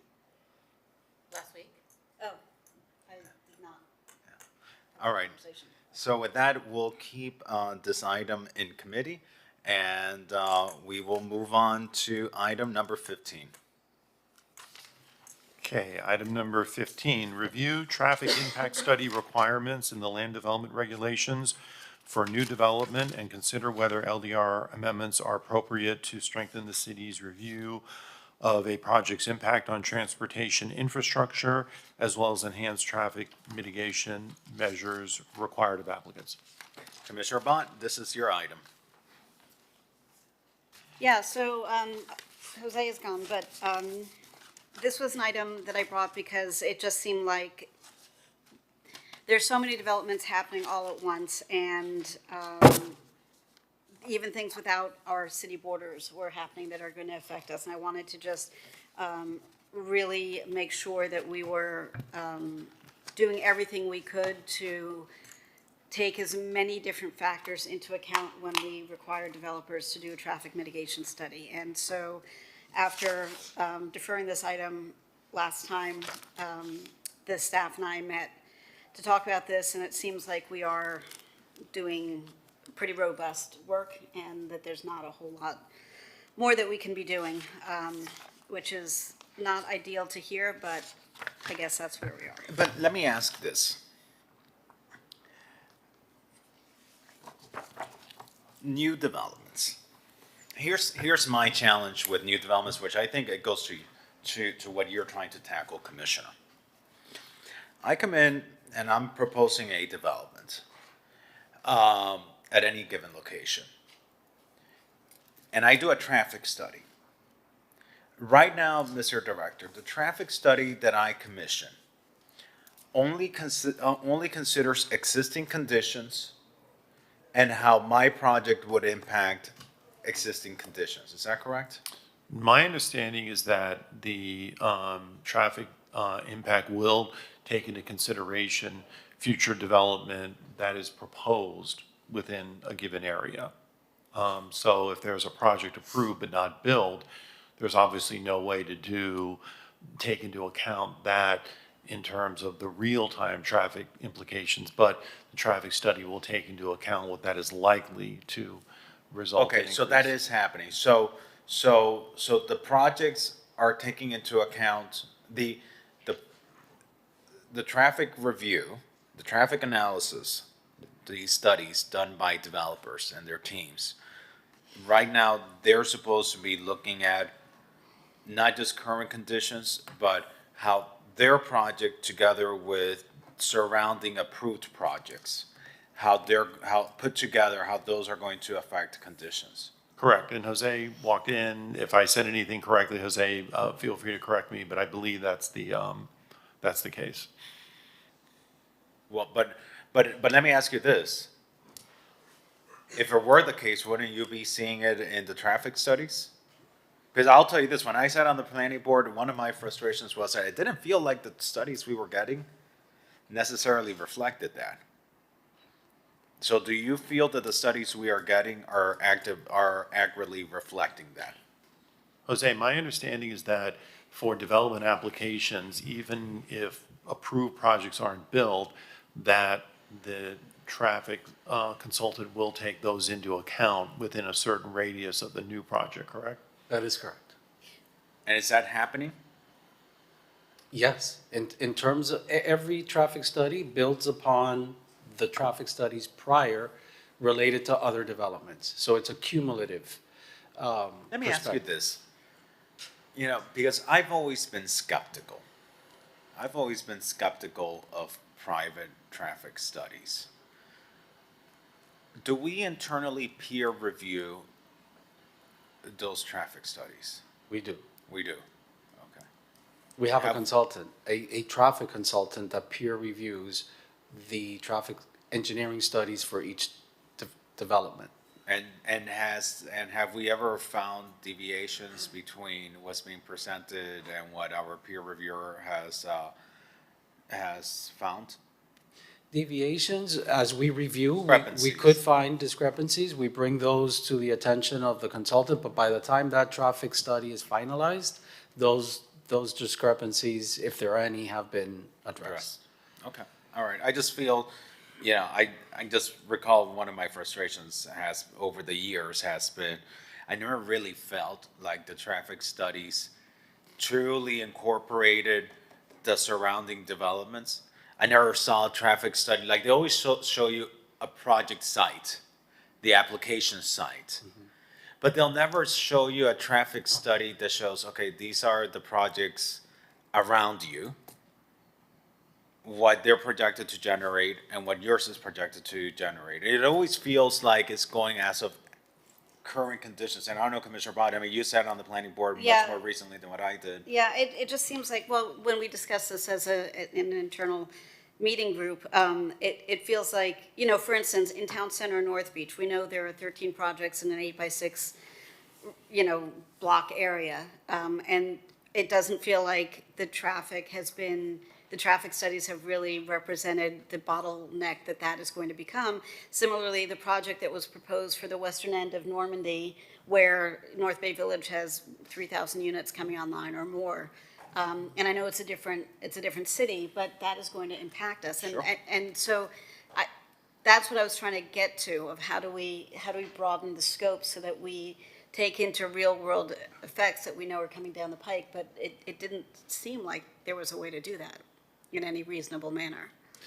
So. Unless something's changed in the last 3 weeks. And through the chair, the scope of every traffic study is negotiated with the traffic engineers associated with that development project. It's what we call a methodology meeting, and I think this is something we discussed at the meeting that we had with you of perhaps broadening that scope so that it encompasses more than just the intersections that are in the immediate vicinity of that proposed development. I think that's something that we can certainly propose, and this is a negotiation. These traffic studies they're standardized, so that it doesn't matter whether it's City of Miami, Miami Beach, Surfside, wherever, they all sort of look the same and they have the same sort of content. There's typically a range of like how far away from the proposed development the traffic study looks at, so that it doesn't become a very comprehensive, unmanageable analysis. But we can, during our methodology meetings with the traffic engineers of the various developments, we can work with them on that. I understand the concern about, project or scope creep, but we're not looking for a completely comprehensive traffic study of every particular possible situation. But for instance, if you're doing something in North Beach, and it's close to the bridge, the 79th Street Bridge, and there's a bunch of units coming online, it seems like that would be a reasonable request to incorporate that known oncoming project. Or, if somebody were trying to develop something near Fifth and Alton, the building is empty right now, but once it's occupied, that is an enhanced traffic intensity that we know is going to happen. So, I don't think there's anything we can do to codify it, unless I'm wrong. But as much as we can request that, as opposed to, to say it's part of the negotiations, it's like, we'd like you to do X, and they say, well, we don't want to do X, and then where are we? But, there are these sort of unexpected, more intense than normal flow of development happening in certain areas of the city, and it seems like that would require, those extenuating circumstances would require a different kind of non-standardized traffic study. So for example, if they're... Your mic is off. I'm sorry? Your mic is off. Oh, now it's on. Oh, okay. And through the chair, apologies. If there is a private development being proposed and it's in the south of Fifth area, while it may not be next to Alton and Fifth, we would, and I would think we would work with the traffic engineers to include that intersection as part of their analysis.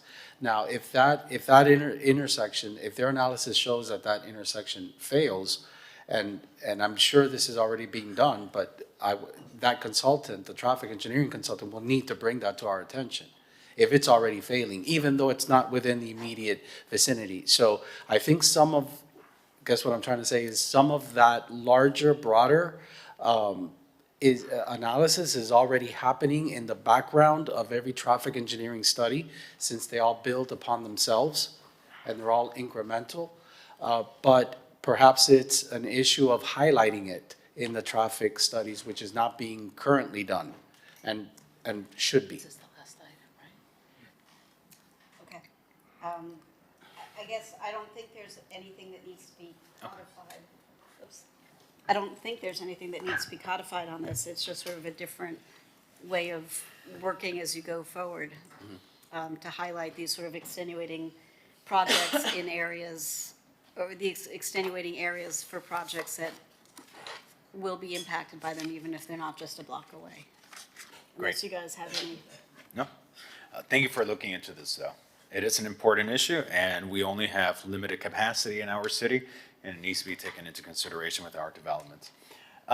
Do you want to show that item as discussed and concluded? Yeah, I guess so. Okay, so we can show that as you, discussed Jose. and concluded. With that, we have gone through today's agenda, colleagues. I want to thank you all for your time and participation. Staff and attorneys and members of the public, thank you for attending. And our next meeting, Mr. Director, is November 5th. Is that correct? That's correct. November 5th. Thank you all.